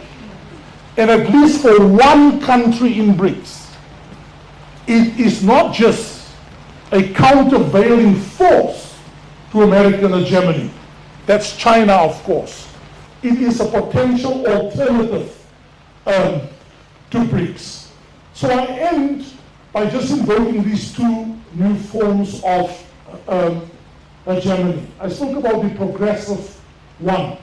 But I think where South Africa really went wrong in conclusion, Chair, is we've lost our way in multi-stakeholder power balancing and managing the relations between great powers. There was a time when having relations with China, Russia, and Russia and America actually gave us stature in the world. Why did we allow it to become a problem? Was it really worth it for a controversy over one ship and one aeroplane to bring us to a point, the inconceivable point that 30 years later was the last time we received sanctions, 1986, the Comprehensive Anti-Apartheid Act. Are we really back there, where this country, 30 years later after its settlement, will again be slapped with sanctions? Man, it's inconceivable. Thank you very much.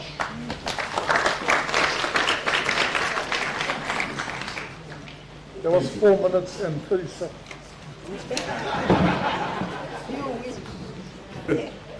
You wish. That was 8 minutes. Ambassador Willem, before we go to the audience. Yeah, no, thank you. Unlike Chris, I won't interpret my standing here as being closer to power. No, thank you very much for the opportunity and for inviting me to make some reflections. Let me say one thing. When RT was closed, I reactivated the app I have. It's still active even now. Sputnik International, Sputnik Africa is active. Telegram is active. I go there to find out what's happening. CNN, I go there. Even last night, I was watching it. I was listening to the head of the presidency in the Zelensky's office.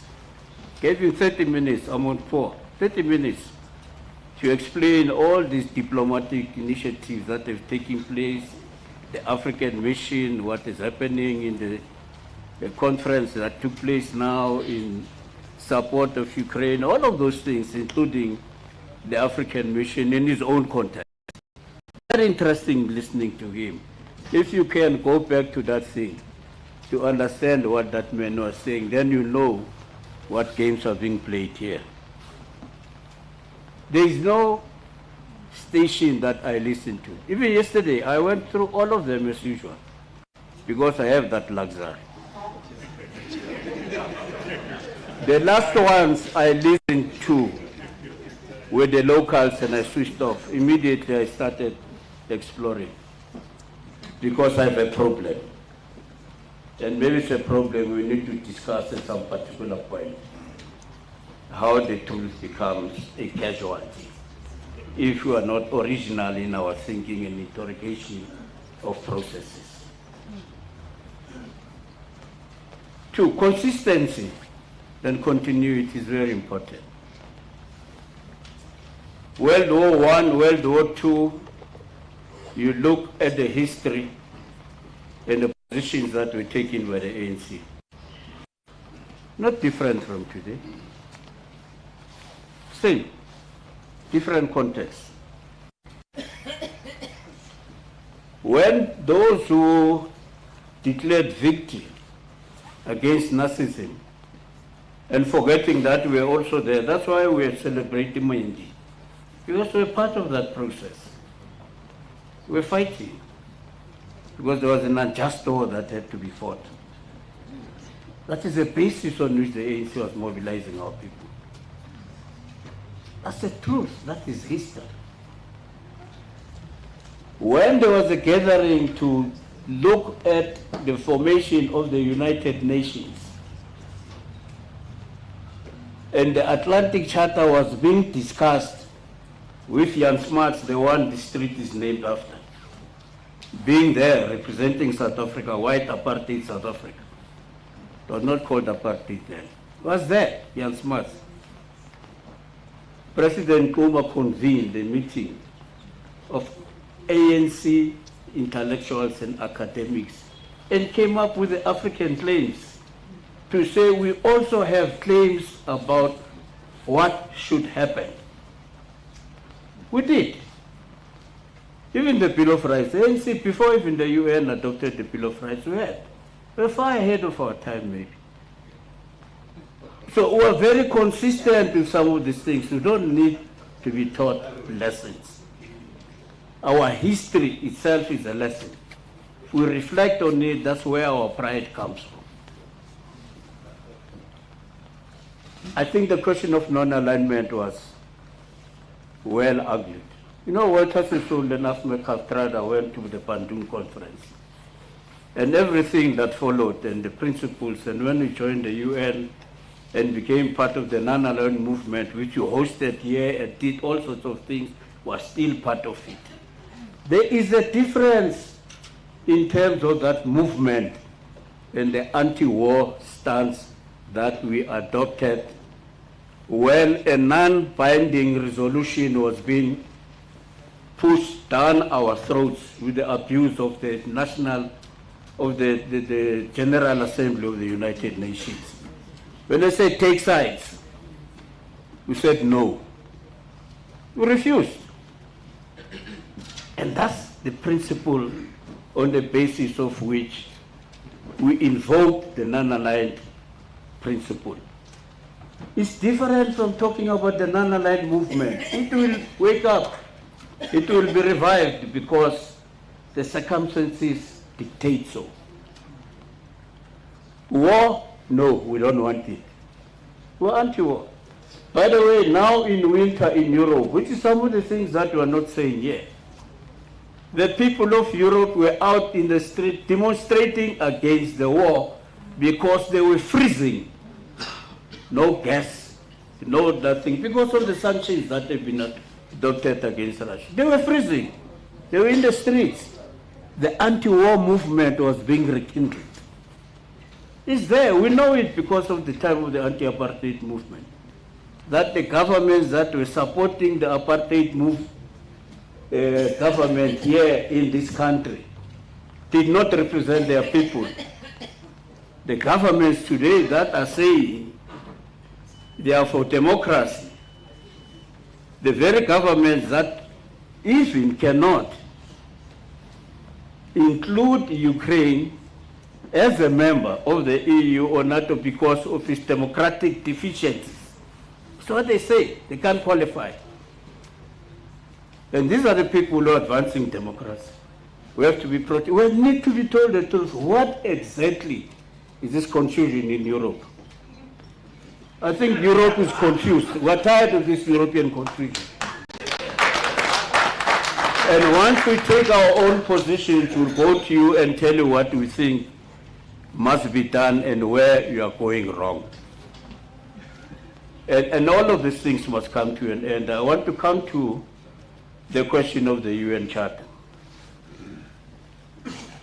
The first sentence of the UN Charter says, we, the people of the United Nations, not the governments of the United Nations or P5 or P3 or whatever. It doesn't say we, the people of the United Nations.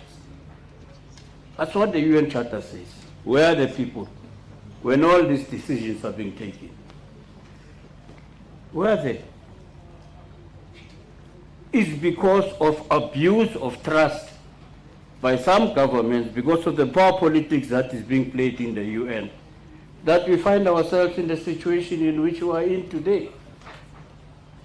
Now there's a decision that is being taken by a pen holder of the resolution in Mali, that by the end of this month, that peacekeeping mission must come to a close. It's come to an end. And others are beginning to say what will happen. Because if that happens, it means the Wagner group is going to be destroying everything that the UN was preserving in that country. And we know who the Malians kicked out. And they still continue to say, those are the pen holders. Now, let's not make, you know, there's a game I used to play as a child called Snakes and Ladders. Yeah. I don't want to go back there. And I won't even buy it for my grandchildren. It's a waste of time. You can't go back. Don't take us there. So at the end of the day, all are saying that this war must end. It must end. And the agreements that are going to be made, that continue to be made, must be respected. The Minsk agreements, are they outdated also like the non-aligned? So every agreement becomes outdated if it is not important. Some of us were active. We know what the Cold War is all about. We're active. The anti-war movement in the youth and student movement, we know the Cold War and the positions that we were forced to take, and even the anti-war movement and all of those things. We want our children and our grandchildren not to find themselves in the same situation. Our liberation was delayed because of that. We were affected because of that. The Sino-Soviet conflict impacted negatively on us. Many other situations. So please, don't give us lessons about the history that we have lived through. Don't. Respect the fact that we can sing. We have had this experience and this is our lesson. By the way, if you think that the ANC is bankrupt in terms of thinking, go back to his history. Go back to his history. It was too ahead of his time, maybe. And even now, we might be ahead of our time in terms of what we are saying to you. And it's a good thing that after Moscow and Kiev, all of you are coming back to understand from us what are they saying. Keep it up.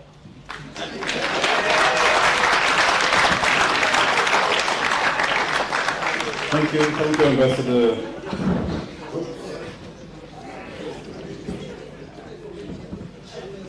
Colleagues,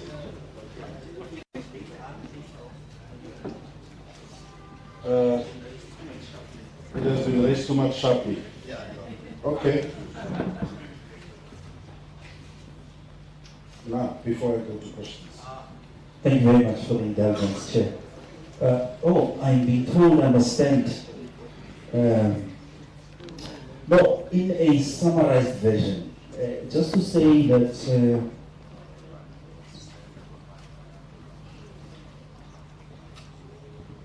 the independent inquiry that the President has instituted, led by a retired judge on the matter of Lady R, is working, is currently doing its work. We've made the call, by the way, previously, that anybody that has evidence, including those who are making noises, must come. Can I tell you to date, 0 has been provided to the independent inquiry. Number 2, the National Arms Control Committee is on record as saying there was never a decision by the South African government to sell arms to Russia. The ambassador of Russia is here. If we had sold anything to them, I'm sure he would confirm. Nothing was sold to them, at least by the government. These matters were explained to the Pentagon, the White House, and the State Department. So they know. We've shared with them information at our disposal. So there's no confusion from their part, which is why we agree with you that ambassador went rogue, and this is why he apologized. I was in the meeting when we did Nashville, and he did apologize unreservedly. Thirdly, to say that we don't think there is a contradiction or we've been unable to manage relations between the US, China, and Russia from where we stand. And this notion or narrative that there is a threat of sanctions against South Africa, we don't know where it comes from. From the conversations we've had with the US and all the key decision makers, there is no such. President sent special envoys to the United States, as you know, and they had conversations with everyone. And as far as we are concerned, there is no such a threat. I'm glad the media is covering this conversation. Please kill that narrative. There is no threat of sanctions against South Africa on this file. Thank you very much. Thank you. Okay. Let's have questions, clarifications. 1 here in front. 2, 3, 4, 5. Let's have those 5, and then we see how we go. No, we'll take those 5 first. Thank you.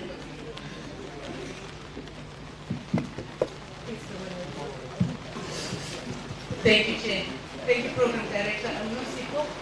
Lusiko, I am South Africa's Ambassador at Large for Peace and Security. I'm responding to several elements. Something that is being mentioned that South Africa is losing its stature on the global scene. I think Ambassador Thabo said, unless you are inside a process, you cannot say definitively that a country has lost stature or not. Jason, my colleague, has addressed the issue of sanctions. Ambassador Thabo again also talks about the people, we the people. When you look at the resolutions that have been passed on Ukraine, all of them, when you take all of the countries that voted yes, they carry, the total populations that they carry combined is between 27% and 30%, never above 45% of the global world. So in this context, we still need to find a way in which we establish what the citizens of the world want with respect to Ukraine. I love when Ambassador of Norway said, our colonizers, former colonial powers have reformed, more or less like telling us that alcoholics have recovered by self-proclamation without any evidence. We don't see that evidence. It has yet to be established to us because we see relapses in conduct that exhibit predatory nature, beneath every conflict you have in the continent. I don't rule out the end of our one or other of our former colonizers, that right in there, not just fighting to retain control of the processes in the continent, but also to be able to retain dominance on key issues such as mineral resources in the continent. But for me, if Europe is going to say to us, pick a side, I would want to know what for. How is this going to end? What am I buying into? What am I giving you a blank check for? You haven't told us how this ends. You've not told us.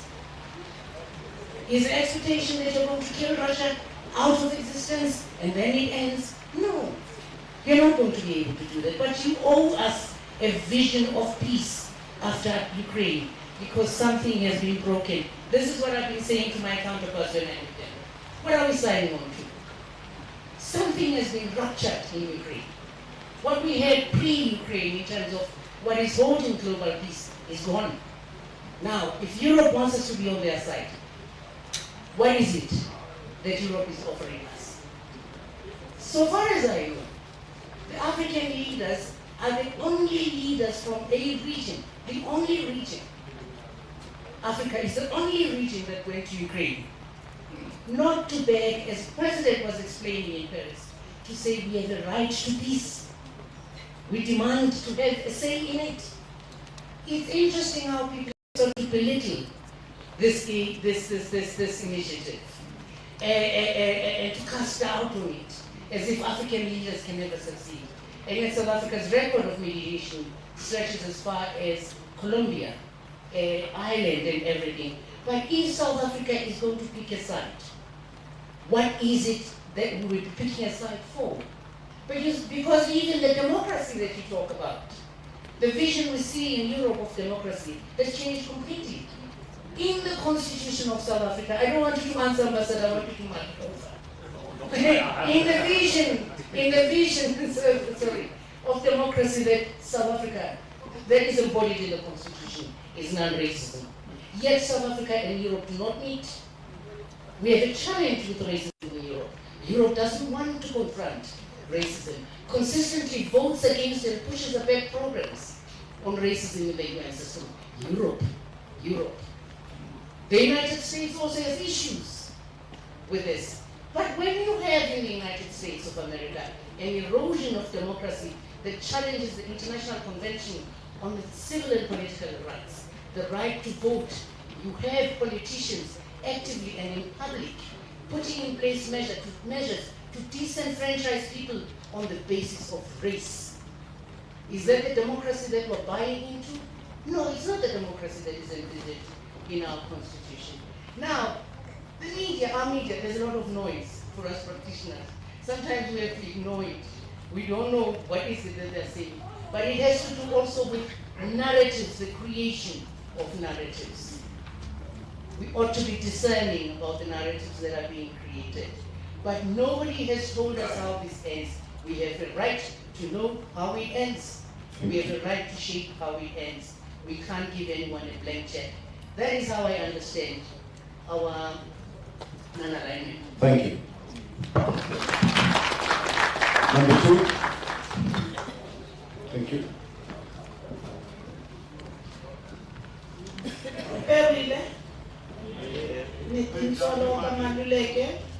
From Johannesburg, RDC member, convener of International Relations Subcommittee. Mine is to say the stance that we took as African National Congress, it's correct to talk about peace. One, we have learned around the wars in Africa that they disrupt. And who are the most affected people? It will be women and children because they are displaced. The people living with disability. The current stance we are saying, it should continue on the peace mission. Because if you talk about peace, you talk about love also. That you need to harness the things that you love mostly. Because without peace, you cannot talk about love. So the African National Congress, it was built on a relationship of ensuring that there's unity in the world. And we share also on the resources, because without sharing those resources, that's where we'll not have peace, we'll continue to have these wars. Some of the wars are unnecessary. So we are saying we'll continue as per our resolutions to build peace in Africa and in the world. Thank you. Thank you. Thank you. Number 3.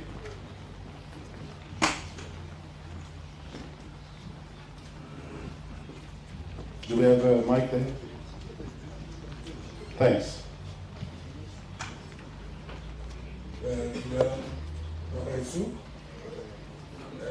My name is Topo Matatu from Botswana.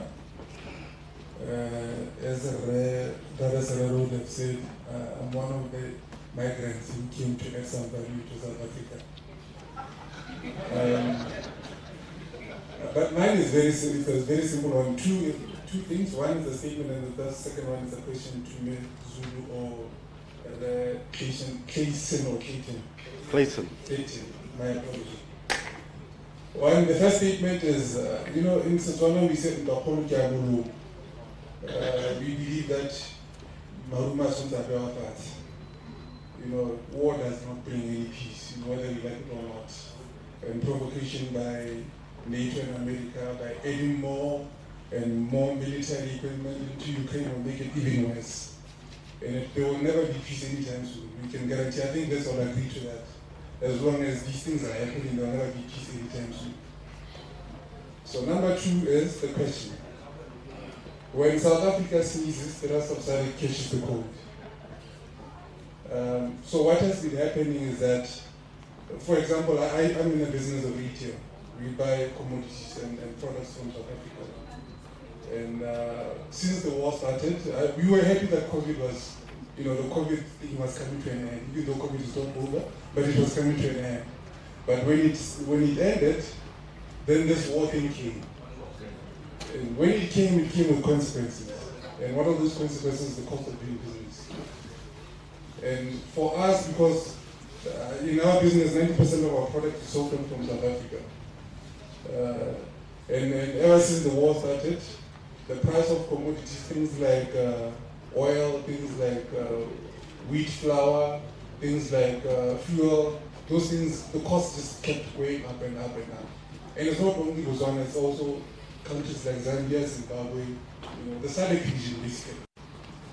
So some of the feeling and sentiments we had was that, we feel like South Africa has not done enough, to cap such consequences. The question I would ask is it difficult, or was it difficult for South Africa to source directly from Russia? Because we understand, for example, India had an agreement with Russia to buy fuel from them directly at a certain discounted price. Was it difficult? Because if you think about it, fuel is the major driver of inflation and is major driver of economic sabotage. Was it difficult for South Africa to say, Russia, can you supply us with oil at a discounted price so that we stabilize the rest of the region, not only South Africa, but the rest of the SADC region, so that there is economic growth as well in those areas? Thank you. Thank you. Number 4. Thank you, Program Director. My name is Rudy Peterson. I'm from the University of Johannesburg as well. Indeed, I think we've witnessed here, I must say to the ambassador on the stage, the ANC is still the power house of the contestation of ideas, just as the role of universities. I think what we've heard here is a very engaging contestation of ideas, and I think we are all enriched. I think the ambassador there sent us a strong message. There may be turbulence in the ruling party, but there is no bankruptcy of ideas. And I think that is a profound point. Yes, indeed, I think in the ANC there is a downside. I think as South Africans, the one thing I want to mention, and I say that all in my consultancy work, South Africans, we are very brilliant and good at planning and policy development, but we are the worst in implementation. And I think the problem that we as a nation, even in foreign diplomacy, have today is because of that lack of implementation. Many of the things that has been said here today have been said. Many policies have been developed, but the implementation has been bad. Not only in international relations, social development, economic development. We as a nation seem to recycle many policy initiatives. If you look down in the history of government here, I mean 23 years into democracy, but there has been duplication in terms of many of our policy development. I think this to me has been diplomacy at work, as illustrated by the strong views of the ambassador from Norway. And I want to challenge the ambassador from Norway with a question, and I'll end off there. Though me and him agree, I'm an ardent Arsenal supporter, so Odegaard, Haaland, and Angelina Jolie, Angelina Jordan, I'm vehement followers of them. But I must say, Ambassador, I would disagree with you partially. So we agree on that one, but we disagree on something else. I think the minister said. So I want to leave you. It seems the ambassador is leaning as got a bias towards the Ukraine as a nation. He mentioned the exploitation. He mentioned that this Russian war is not as a result of anything but the Russian situation, the Russian pushing the agenda. He has not mentioned anything of the exploitation of the West, particularly NATO. Does he not believe that NATO expansion has anything to do with the West? Thank you. Thank you. Number 5.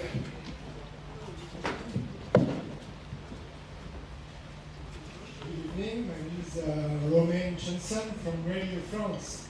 I have no comments to make, but questions. First, for Lindy Wezulu. The Russian ambassador said that the Bucha massacre was a setup. We know that the President Ramaphosa visited Bucha. Do you think that Bucha was a setup? Do you think that the dead bodies were fake? A question to Jason. The Russian ambassador said that it's not a war between Russia and Ukraine, but a war of the collective West against Russia. Does the government agree with this point of view? Last question. Who among the panel thinks that NATO is responsible for the war?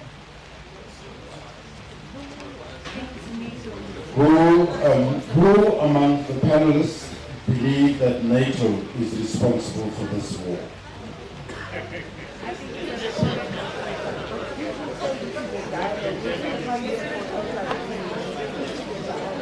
Yeah.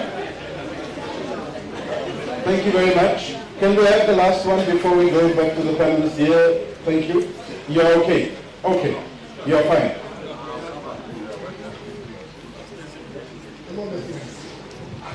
Okay. Thanks, Chair. My question basically is based on the Norwegian embassy.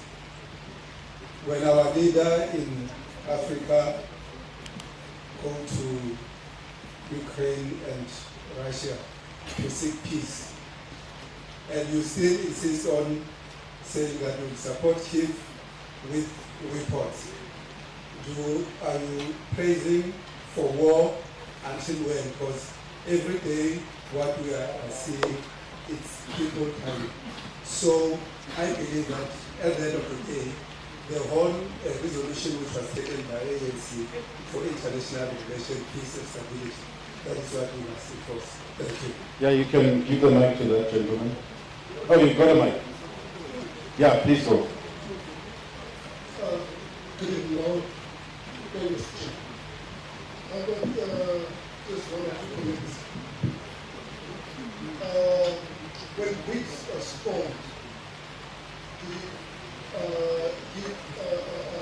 a relative charge that we are pro-Russia and anti-West. Because I believe as pro-Africans, we have the right for associating ourselves with a better future. And when the Russian war started, with Ukraine, the first thing that happened was more an attack on economic status. Like, if you look at how the West related to Russia, was let's block them in the banking world. Let's take them out of sports.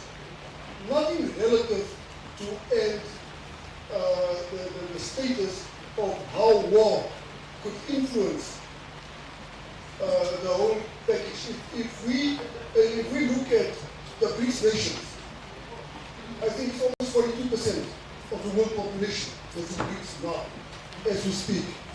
So if BRICS must decide now to say, listen, we are coming together as an anti-Western force, how will that relate? Because we have FIFA on the one side, we have BRICS on the other side. We have a financial organ in BRICS, and we put up a fight against Visa, Master, and American Express, or SWIFT. Right? We need to come to a point where we are saying we need to influence the world by saying, if we have a problem, right, Europe cannot associate it with the fact that we are now anti-Ukraine because we are joined BRICS. And Russia cannot assume that we are pro-Russia because we are in BRICS. Okay. We need to make a... Yeah, just give the mic to the lady at the back there. That's the last person. Thank you so much. Sophie Mpuna from the SABC. I just want to correct the ambassador who said the South African media, we are lost, we are not, we have been reporting the story in a very balanced manner. I can say it on behalf of SABC. That is why even many influential newsmakers in South Africa have been on SABC putting their views across, including the ambassador of Ukraine and the ambassador of Russia. And I've seen many analysts here who have been on SABC arguing their case. And also, we bring you live, not recorded visuals. And some of these incidents are happening. When the president was in Ukraine, we were there, even though some journalists were grounded. When the president was in St. Petersburg, we were there live, even though journalists couldn't go there.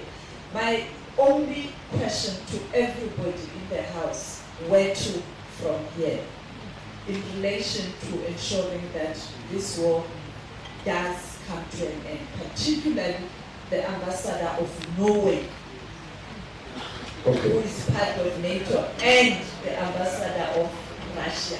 Where to from here? Yeah, okay, thank you, Sophie. Colleagues, I know this is one of those times where you are now at the moment where everyone wants to say something and respond because emotions are high, everyone has a view to share. But I'm still going to moderate, okay? So, I want if you can respond to whether the government's position is that this is Russia versus the collective West. That's your question. I don't know if you want to touch on the Bucha massacre. If you want to, you can. Chris, I want you to respond to the BRICS issue and the duality that was asked. The weaponization of certain international systems. Do you understand? Yes. Yeah. Oh, you want to respond also to that one? Okay. Those, yeah, who caused the war? That's right. And then I'm going to ask literally 1 minute. No, that's perhaps unreasonable. 2 minutes for the ambassador of Norway to respond. But I'm really going to hold you to 2 minutes because I know we can discuss and debate and go on issues. And then similarly, the Russian ambassador, you have 2 minutes. And then we are going to conclude. And Secretary General, just to prepare yourself, after that, I'm going to call on you to please come to the podium. Okay, please. Thank you very much, Dr. Van Herben. Well, you know, so the ambassador of Russia makes a statement and Radio France International says I must respond to that. So if I told you now that Kaiser Chiefs is the best team in South Africa, that would be my view. Prof here may disagree because he may think that it's... okay, so may disagree because he thinks it's Pirates. Of course you'll be wrong, but you'll be entitled to that view. Where to from here? So South Africa is going to be participating in the Russia-Africa Summit. The expectation is that the 7 heads of state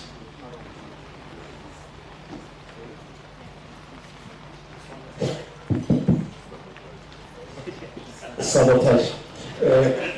So the expectation is that the 7 heads of state who are part of the Africa Peace Mission will utilize that occasion to continue to engage, because peace building and peacemaking is not an event, but a process.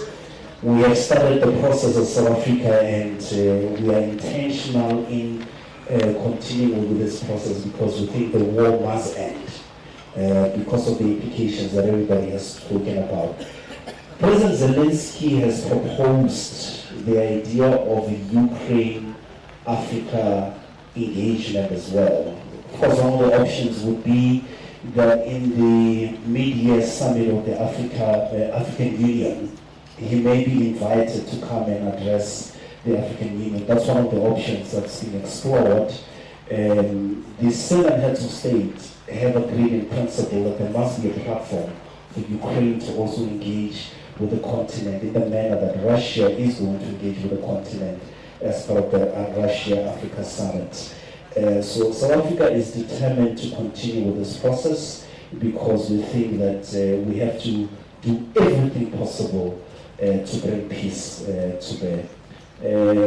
I just wanted to end with this, moderator, that, you know, the historic nature of this intervention by Africa, led by the 7 heads of state, was such that there were moves to try and sabotage it. On the eve of the departure of the heads of state to Kiev, I get a call from one global media house that says to me, so are you working on new dates for this thing? Because obviously it can't continue. So I'm like, what? No, don't you know 3 heads of state have pulled out. So obviously it won't continue. So I said to him, I'm about to issue a statement confirming that President Ramaphosa and others are going. So these interventions of yours that you're familiar with to try and sabotage this thing won't work. So that's how historic this intervention was. They were moves to try and stop it or at least sabotage it. Thank you. there are other panel members as well that I think should come in. So let me respond to the two questions that I was asked to respond to. But I want to say something about the art, Chair, with your permission. But let me respond to the French journalist. I don't have a yellow card in my pocket. I don't have a membership to government or any foreign.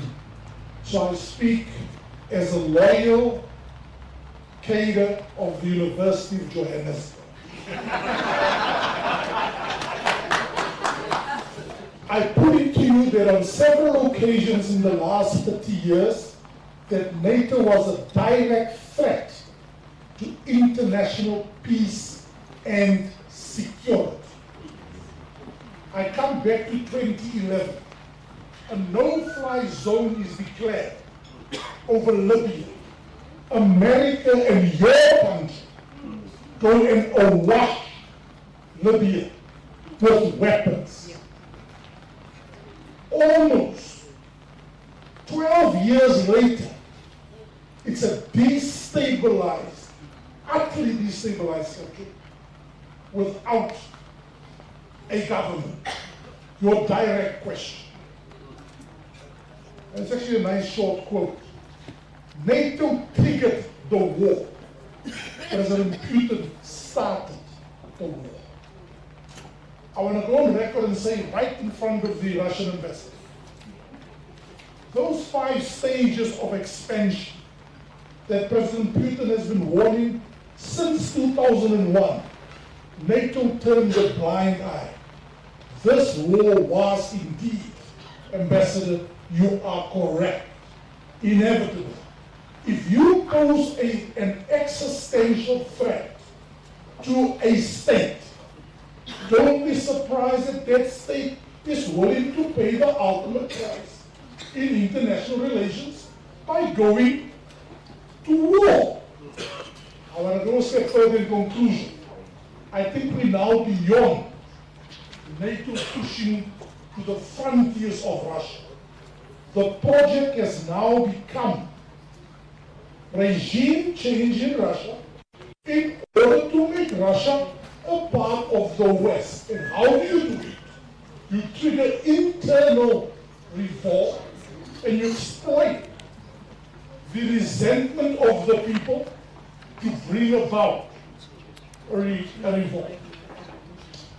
Listen, I want to say to you, you and I have had many early Saturday mornings, exchanges on this matter. I don't want to put words in your mouth. Clayson said, up to now, SG, no evidence has come forward.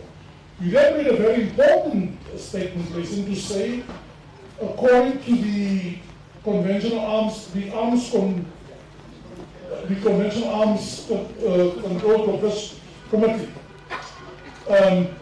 no evidence of a license, and I have no reason to dispute that. What has not been said, and I don't want to speculate, is whether something did something untoward without government's permission. But we will wait for the outcome. Here is the question, please. If it turns out that this report finds that an ambassador who went on record and said he's willing to pay with his life that there were arms given to Russia. If it turns out that that is true, then I'm making a prediction, SG, that the fallout between South Africa and America will become greater. Because then America has some serious explanation to do to this republic, including who gave you the information? Did you do espionage on this country? Or do you do typical intelligence to the channels that should be? How did you go about getting intelligence which turned out to be wrong? I just want to say that the implications could be serious. And finally, Chair, yes, America is more worried about BRICS today, particularly dollarization, and that is for America a greater threat to BRICS' formation than any other issue on the BRICS agenda. Yes. It's a bit of a between these two guys. Quick things that I think are very important, right? Some of those questions triggered some thinking. The first thing is, it's fascinating, the double standards, and I think it must be said every time we talk about this issue. When we call for boycott, divestment, and sanctions against apartheid Israel, we have been told time and time again it is not possible, so-and-so things will collapse, etc., etc. And yet, when this situation happened, the kind of moves, and I think one of our speakers, audience members spoke to it, the kind of moves, even in the financial sector, that moved so fast, I think within a few days, the SWIFT system and a number of them actually they closed it off. So it's very, very clear what the agenda is. I think we're all very open and honest about that. But let's also be open and honest, right? I think we are very, very open in saying we disagree with the invading of a sovereign territory. We can disagree with Russia for doing that, right? It's fundamentally something we are against. At the same time, that doesn't mean that we don't acknowledge that NATO most certainly triggered, I like that word of triggered, the situation that we're in now. And that doesn't mean that we as South Africa are running away from the conversation. We as South Africa are amongst the few in the world who are actually saying what we think to be true. When so many countries are afraid of the repercussions of the West. And my last point, very last point, Honorable Director, you know, we're young people. We haven't lived through World War I or World War II. We've watched it, we've read about it in the history books, we've watched it in documentaries, and it's almost as if we've learned nothing. And I say that as somebody who's not lived through a war. It's almost as if we want history to repeat itself. And we as young people, again, must put it on record that we disagree, and that we will fight for our autonomy to make those decisions and to prevent the end, or rather the start, of what could be a very devastating world war that will ultimately harm young people in particular and the most marginalized. 30 seconds, one assurance, Prof. Our intelligence community is very good. Recently, that country said there was going to be a terrorist attack in Sandton. Our intelligence community said nothing of that sort is going to happen, and nothing happened. On this Lady R5, we've engaged with our intelligence community. They've assured us that what we are saying in public is correct. If anybody has evidence, they would have produced it by now. By the way, if anybody had done something there, one, it would be a criminal offense. The inquiry will produce and unmask that person, and that person will be prosecuted. It wouldn't have been the government of South Africa, and therefore no sanctions can come. Thank you. Ambassador? Yes, thank you very much. Again, a great debate and many questions. Thank you so much. First of all, Norway very much welcome the African Peace Initiative, and I think it's great that you have high-level African delegations going to Europe to try to promote peace. I think that's very great. As the United Nations Secretary General said, and as I also think that South Africa agree very much, the UN Charter must be the basis for peace, and that means territorial integrity of Ukraine must be kept. That's a key principle. That brings me to your question about what's your interest. Well, more than 140 countries voted to condemn Russia's invasion in the United General Assembly. And I think the main driver was their own national interest. Because if we allow big countries to take pieces of small countries at will, it's a risk for all countries. And that's what we in Europe feel is a big danger. If they get away with taking part of Ukraine, which European country is next? So I don't think actually Europe is confused. I think we're very united. And just as we have worked together on conflicts on the African continent, I think we all know how important it is to listen to the people that are close to the conflict. And that also goes for everyone on the African continent. You have to listen first of all to the Ukrainians, who are the victims. It's not like you have two sides in a civil war. Nobody invaded Russia. Nobody crossed the border into Russia. Russia chose to invade Ukraine. That's a fact, and they did it twice. So it's not like there is an equal bad guys. There is one aggressor and there is one victim. And that must be the basis for peace. And Ukraine, they will be the one that determines the peace. They have their own peace plan. We support that. We support the African Peace Initiative. But Russia chose war. And then we chose to support Ukraine's independence and right to self-determination, and we will do that as long as it takes. Thank A you. lot of things have been said about the U.S., but before you talk about the U.S., look at what is wrong and what is right. Is it right that a big country can take a piece of a small country?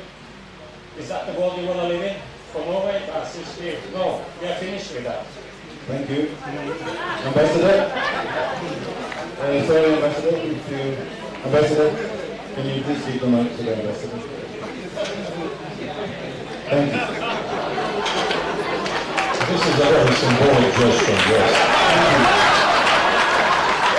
I hope you will not regret it.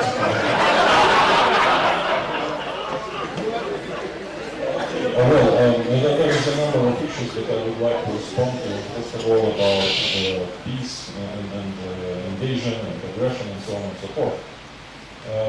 Let me remind you that all diplomatic measures, to our mind, were exhausted before we did what we did, before Russian troops entered Ukraine.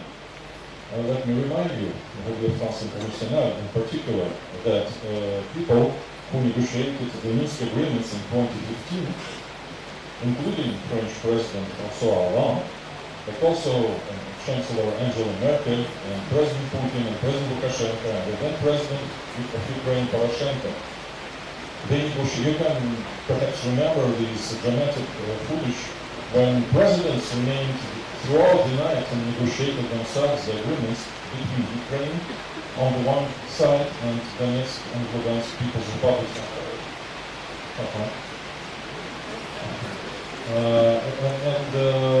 Then the three presidents, Hollande, Chancellor Merkel as well, and Poroshenko, in the time span of 2 or 3 months, confirmed what we knew, we Russians knew, but what the world didn't know at the time, and perhaps most of the people do not know still, that Minsk agreements were there only to give some time for Ukrainian military to strengthen. And then there were draft agreements that we circulated in December 2021 that would take care of our security concerns, only part of which is Ukraine. And then there was a letter by Minister Lavrov to his counterparts in the Western world about this principle of equal and indivisible security in Europe, which was negotiated for about a decade in the OSCE, and then just brushed aside by ministers of foreign affairs in the EU, and so on. So I can continue. But another topic is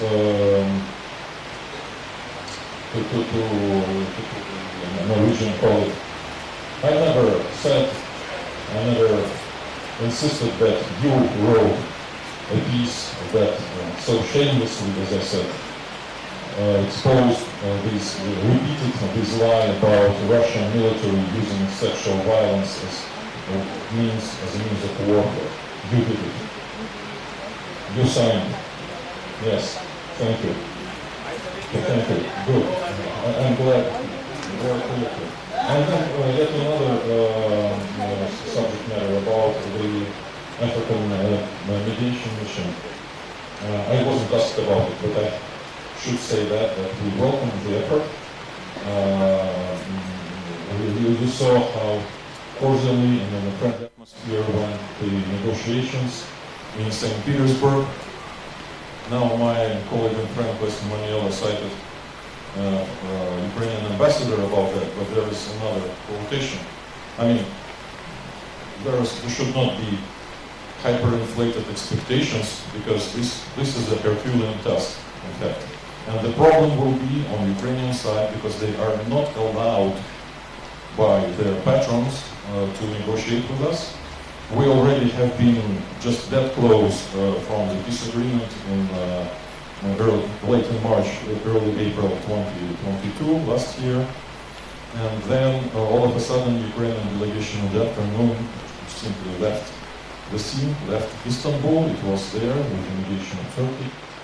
And since then, there was a number of gestures that were specifically designed, intentionally executed not to allow the talks between our two countries. In particular, presidential decree by Zelensky in September last year, which prohibits Ukrainian officials to have negotiations with the Russian officials. Thank you. And one last thing, I'm sorry, but I would like to read this about this mission.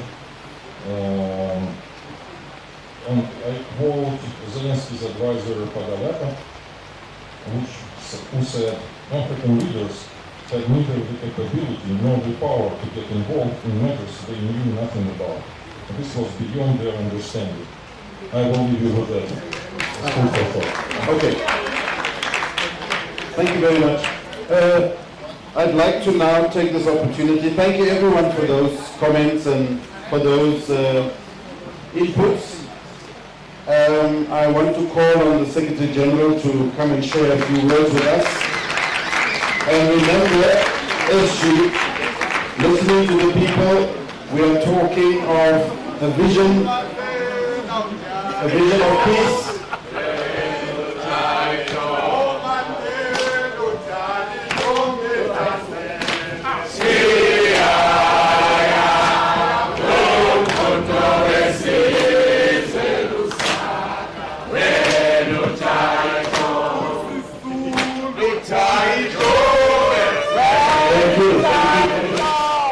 Thank you, Mr. Tusi Ambassador.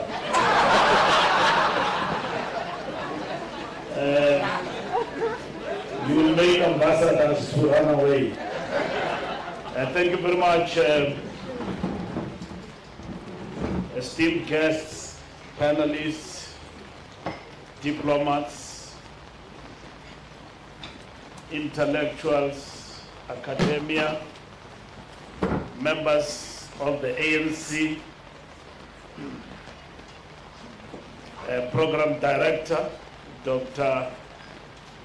Oscar van Heerden,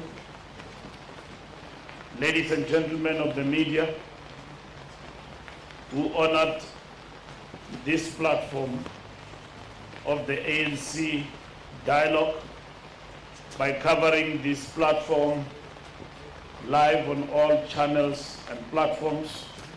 Thank you very much, so that we are not second-guessed.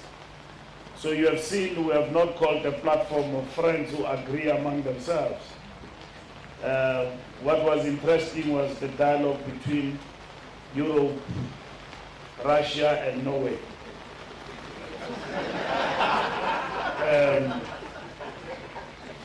We invited everybody, and they apologized. We invited our friends from China. We invited Ukraine,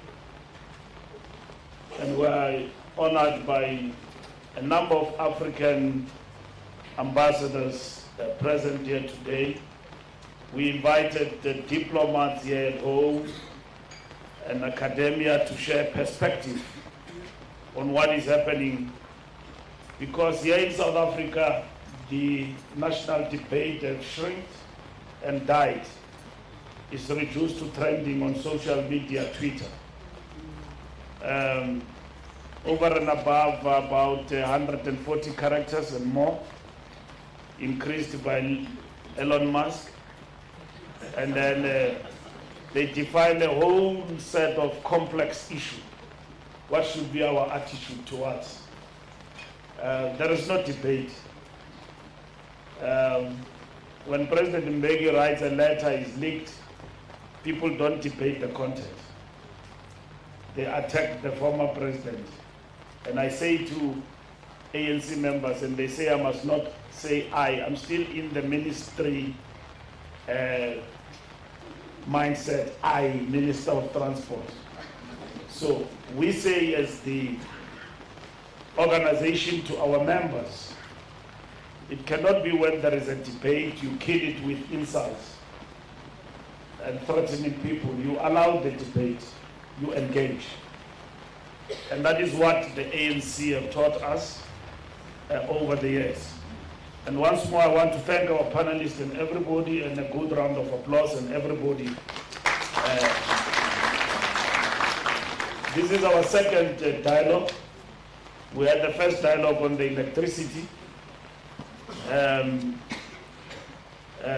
Electricity, load shedding, crisis at UJ, and this is our second, where we think it is important to engage in these debates and invite everyone to come and participate, because this also inform and shape the ANC perspective. Because in thinking there is nothing static unless you suffer from inertia. Then you cease to think. And then you see a problem to everyone who tries to be a thinker or bring innovation and new ideas. And I think what built the ANC over the years is to allow the plurality of ideas, and at the same time to allow even internal to have dissent. Because when you have a different view on a matter, it doesn't mean that there is a challenge for the ANC. It means we are realizing growth in terms of ideas, and we educate each other, and we get to know better what other people and others are thinking in the organization. So, the historical relationship between Russia and Ukraine signifies the complexities underpinning the formation of the nation states. Very importantly, states generally emerge through conquest, annexation, and subjugation. For the greater part of the 20th century, Ukraine was integral to the USSR until its collapse in 1991. In contrast, we underwent a difficult national reconciliation period to politically engineer a new society through, among others, the Truth and Reconciliation Commission. The national question with regards to unity is a complex one, and in Ukraine that has been compounded by the history between Russia and Ukraine, particularly the USSR period. The rationale behind the ANC position on non-alignment and anti-war posture, and which is a point I wish to emphasize. Those who don't understand us, they say we are neutral. We are not neutral. We have taken a stand and we are anti-war. So they want to reduce us to either be in favor of Ukraine or Russia. And talking about arms, when I was Minister of Transport, I disallowed a plane full of arms flying out of South Africa to Ukraine to deliver weapons. And we declined that through what is called an FSOP, which is permission to fly. And we declined that. Aeroplane full of arms out of South Africa, and people approach us, we want to deliver this to Ukraine to fight. We said this is against our position. 140 countries were on the other side, which were not counted to be pro, which was anti-war, which took a position of non-alignment in the United Nations. And recently I met with my friends and our friends in the European Socialist Party, the Executive Director, the Secretary General, and the President Stefan and Giacomo Fillerberg. And then they argue like the ambassador of Norway argues. They say we are in favor of the weakest, which is Ukraine. But they don't say we'll give weapons and everything. And at least today you said we'll give weapons. And we want to discourage you from that. Because weapons will not resolve what is happening there. Even if you are on the side of the weakest, but weapons to support and supply to Ukraine will not bring about peace in that part of the world. So since the end of the Second World War, the ANC associated itself with the founding articles of the United Nations on the sovereignty of states. This is amplified by Article 33 of the United Nations Charter, which argues, I quote, "The parties to any dispute, the continuance of which is likely to endanger the maintenance of international peace and security, shall first of all seek a solution by negotiation, inquiry, mediation, conciliation, arbitration, judicial settlement, resort to regional agencies or arrangements or other peaceful means of their own choice," close quote. The ANC's National Conference made the following observations with regards to Russia-Ukraine war. I quote, "The ongoing war in Ukraine has far-reaching strategic, geopolitical and economic consequences for the peoples of the world. This can no longer be described simply as a Russia-Ukraine war. It is primarily a conflict between the US and US-led NATO and Russia in pursuit of the objectives of the so-called Wolfowitz Doctrine."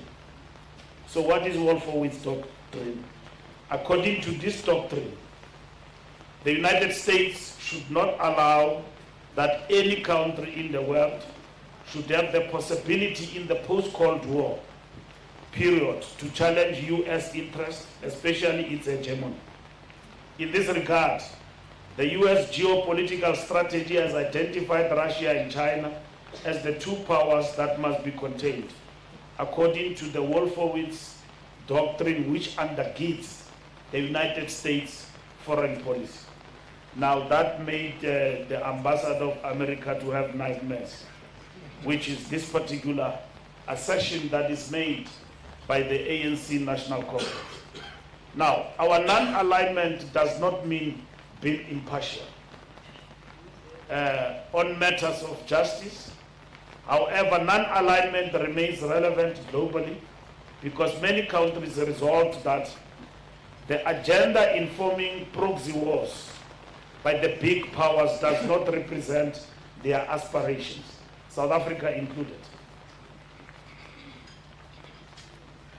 In international relations, non-alignment gives us the opportunity to be impartial peace brokers, as we were able to participate in the African Leaders' Peace Mission to Ukraine and Russia. Therefore, we will argue that non-alignment remains relevant with regards to wars, but we are aligned to justice.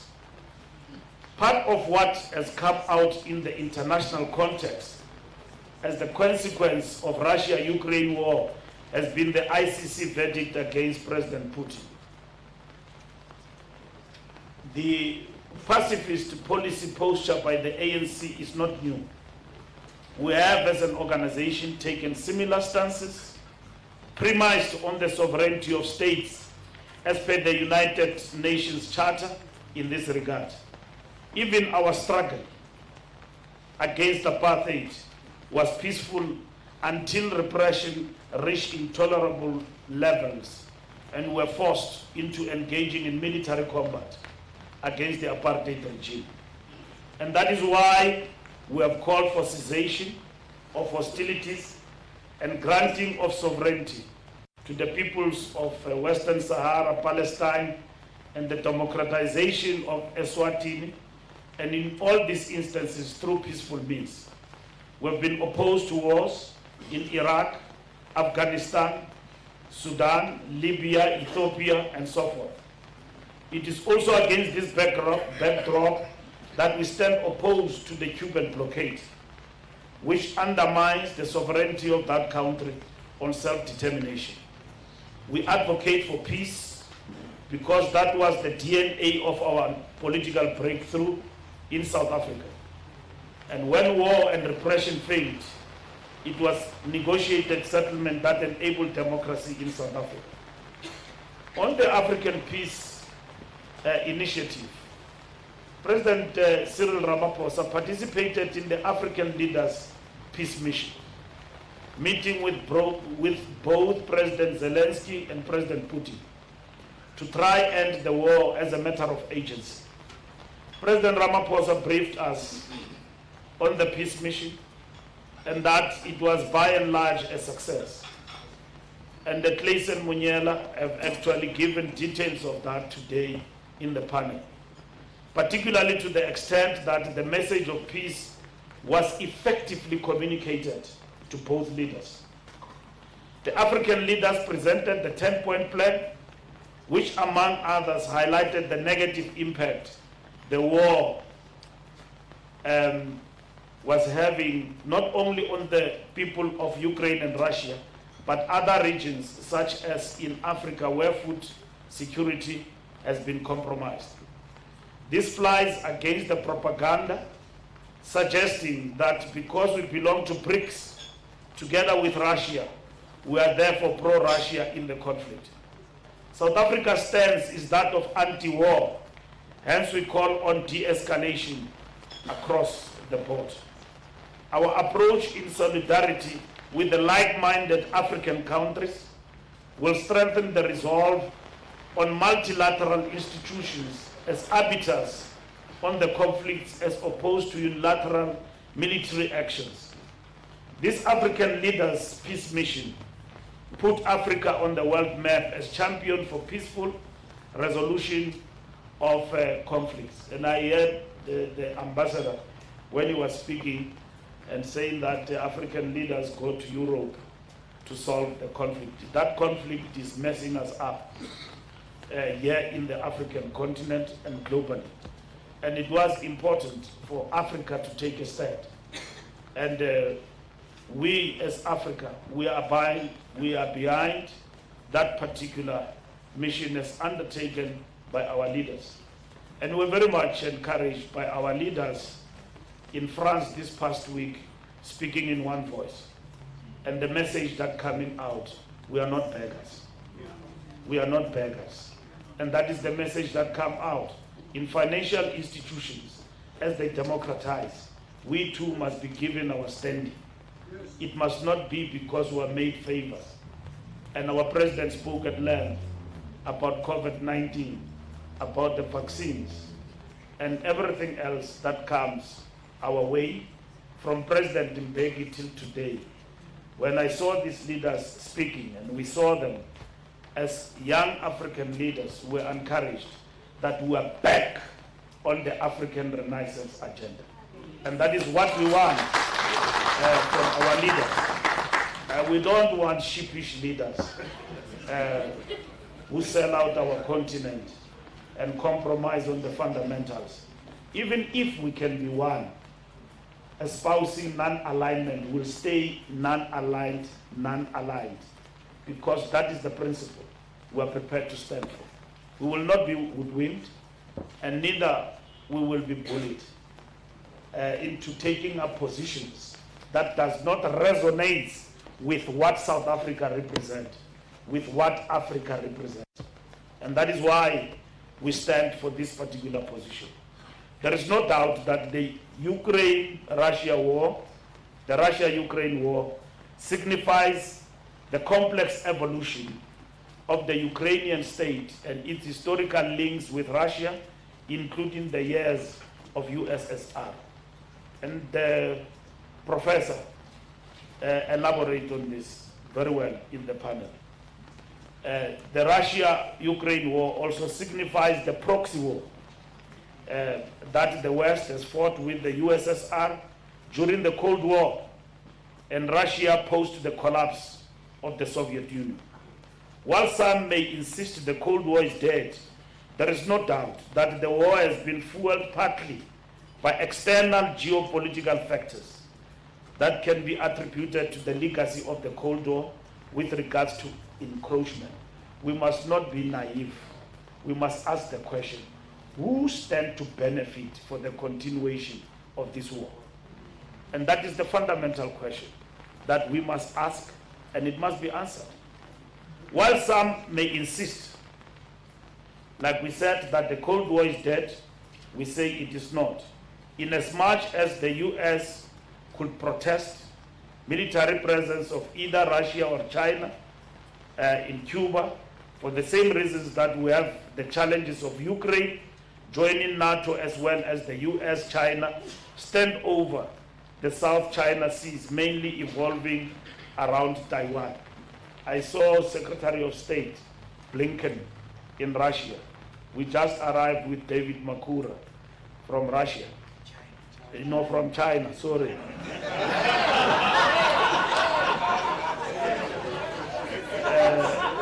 Of course, we just came from China. And when we arrived, we saw the Secretary of State saying that, no, our position on Taiwan is not something that we are rigid on. And then he said that in China. Here in South Africa, we say we are non-aligned. And then, because we are a small fish, we are attacked, including questioning and threatening to rectify the trade relations between the two countries, when they know very well that if that were to happen, it will impoverish our people here in terms of the AGOA trade and so on. We are very much interested in AGOA and will defend it. If Americans take it away from us, it will not be for the first time. The people of Zimbabwe, and I say this, the whole Zimbabwe ambassador is here in South Africa. Zimbabweans, not even under apartheid, crossed the Limpopo to come here. They come because partly Zimbabwe is suffering from sanctions from the US and the United Kingdom. And United Kingdom agreed with President Mbeki and Tony Blair that they will give 42 billion pounds for the land redistribution program, reform program in Zimbabwe. Because Zimbabwe, from Lancaster, they were implementing what we tried here in South Africa, willing seller, willing buyer. For 10 years, that did not happen. And then they agreed they will come to the party. They never came to the party. Up until President Mugabe implemented a program of land reform program. And then that's where everything broke loose. But Mugabe, President Mugabe, was removed by his own comrades in a coup d'etat. Those comrades don't agree with that assertion, that it was a coup d'etat. President Mnangagwa came here, we gave him shelter. And then he went back to Zimbabwe after removing President Mugabe. There was a new president. Till today, they don't accept that the democratic outcome in Zimbabwe are the real ones. So they want their own person. That is what is called regime change. So we as South Africa do not subscribe to remove governments as we wish. We would have long removed what is happening in Swaziland. But we don't do it because we respect the sovereignty of nation states. And then we respect the Zimbabweans. We respect the Zimbabweans to the point that they, the Zimbabweans, if there are challenges in Zimbabwe, they must find solutions to Zimbabwe's problems. Today, they are crossing the river full of crocodiles.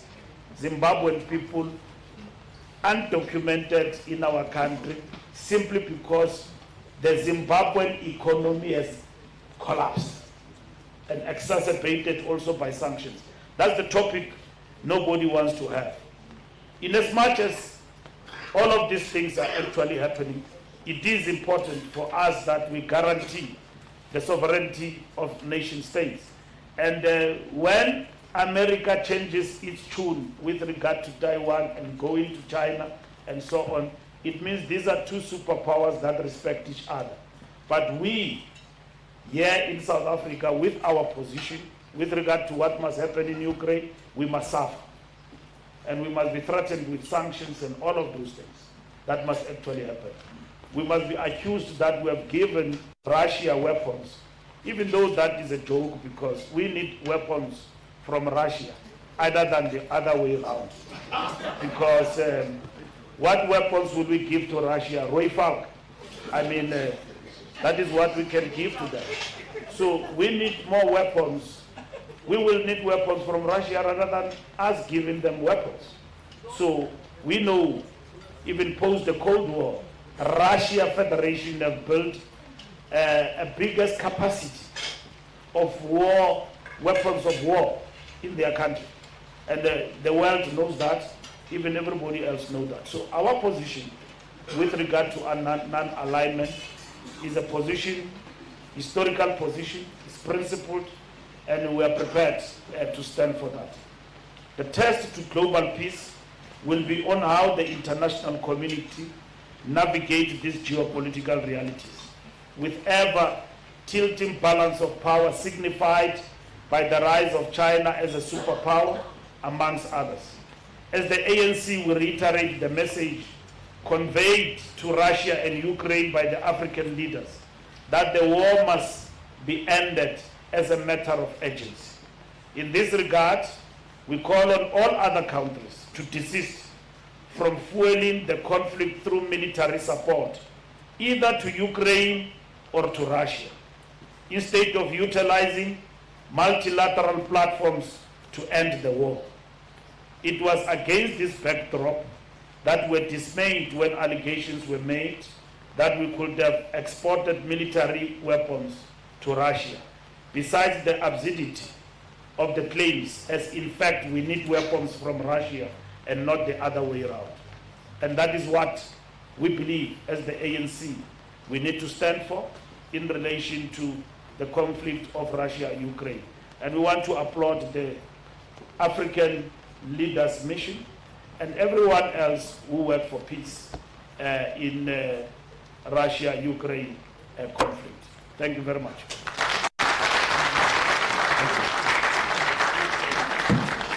Thank you very much. We are coming to the end now. Can I please call on Mashengi Bengunutsiri to come and do a vote of thanks for us?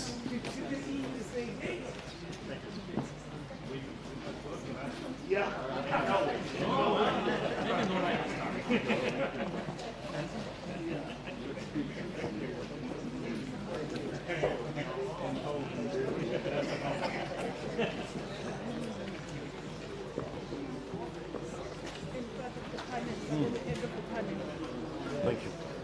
Thank you very much.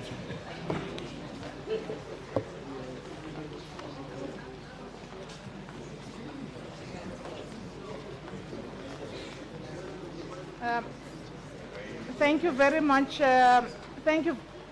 Thank you very much, SG, and thank you very much for the patience of your audience, moderator. It's not my meeting. Mine is to just do a quick vote of thanks.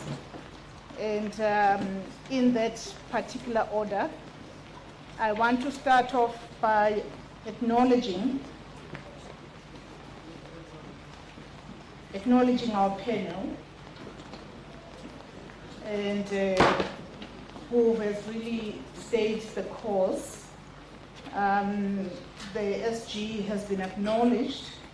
I do wish to acknowledge members of the National Executive Committee that are present here tonight. Mrs. Lindy, I know that we had to promote you from your many other commitments for you to represent the National Executive Committee of the ANC, but also in your capacity as one of the veteran international relations ideologues within the ANC, but also you are a member of that NEC subcommittee.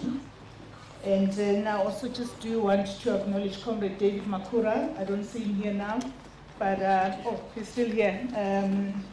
Comrade David, who is a member of the NEC and the head of political education, and also does quite a lot of the other things that are quite crucial to cohesion.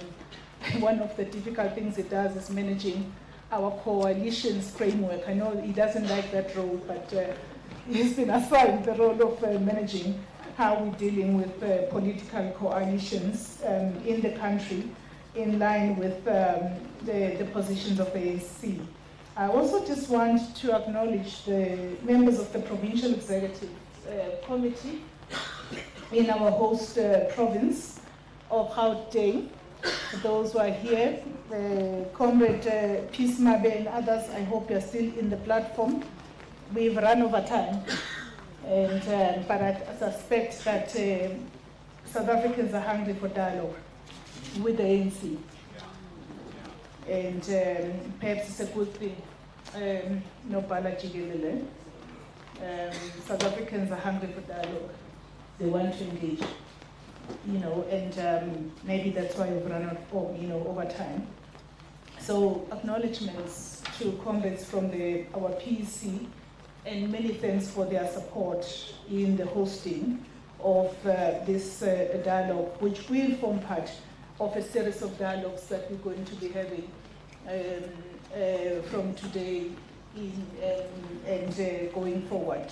It's something that I would like to request yourselves, comrades who are on the platform here, and members of the media in particular, to diarize, because it's going to be a regular occurrence. I want to then move on to extend sincere gratitude to the Greater Johannesburg region of the African National Congress, who've really been quite helpful in organizing and working with us at the HQ to put it all together. A special mention of the regional chairperson, Comrade Dada Morero, who came here to welcome all of us in the host region. We know that as the ANC, we're fighting 2 by-elections in Gauteng today, but took the time to come through. So I just do wish to make that special mention to the RSC of Joburg, and in particular the attendance by the regional chairperson despite all of those challenges. Special mention to our host branch. You know, one of the things that the ANC prides itself on is the fact that we've got a ground force machinery. So we do have a branch, Ward 117, in this zone, Zone 16.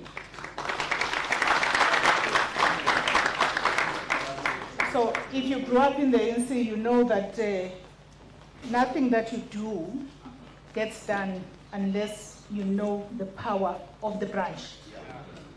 And we are on the ground now to mobilize our branches further, because that's where the ANC that was born 111 years ago was born.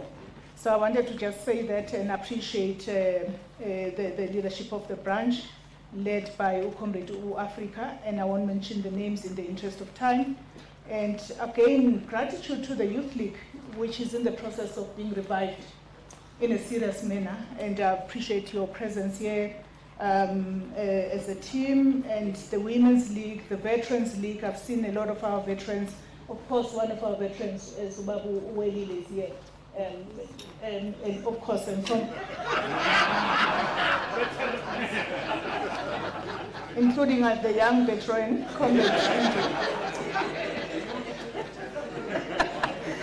a special thank you to the diplomatic community. A special thank you to the Russian embassy, Your Excellency Ambassador. A special thanks to the Norwegian embassy for really obliging the ANC and coming through to advance your perspectives. And it's in the spirit of the dialogue. A special word of gratitude to the Africans, the African missions that are represented here tonight, led by the Dean. And I won't mention all the embassies, but we've been graced and we do appreciate, and I think that speaks a lot to the relationships that the ANC has been cultivating with the embassies under the stewardship of our International Relations Subcommittee, led by the Deputy Secretary General and the team that works with her. So this is absolutely appreciated. I won't mention, we've got Congo here, we've got Venezuela, we've got a number of them, and I wouldn't want to be undiplomatic by not mentioning everyone. So I just want to request that you take protocol as observed, And then a special thanks to foundations that are also here in the room, or Tambo Foundation, and the one that also, a foundation that sustains the legacy of Mama Charlotte Manya Makwele, the first female black graduate to ever graduate with a science degree in South Africa. And much appreciation for your presence tonight. And then the Progressive Professionals Forum. I'm told that we've got quite a lot of our young people that form part of that body that is very inquisitive about engaging in the battle of ideas in society. And I do think that the ANC must continue to cultivate that body of opinion. Special thanks to academic institutions that are present, the University of Johannesburg. Professor Chris Lansbeck, you are here as a panelist, and we thank the panelists, but I do think that we do need to also mention the university itself, together with VETS. And last but not least, members of the media. We've really had quite a lot of interest in this dialogue from members of the Fourth Estate. We've got to actually give a round of applause to members of the media. From New York Times, all the way, Comrade Lindwe Zulu says Abantu Bako, but we've had a lot of interest from members of the media about these dialogues, and they were asking what is our interest. From New York Times, all of African media and so on, I do think that that bodes well for cultivating democracy in South Africa, and for the ANC to engage and be engaged and be criticized. And this is what we are aiming to do with this dialogue. So I want to close because the SG has spoken, and often we don't speak after the SG or any other national official has spoken, but I'm doing a vote of thanks. So.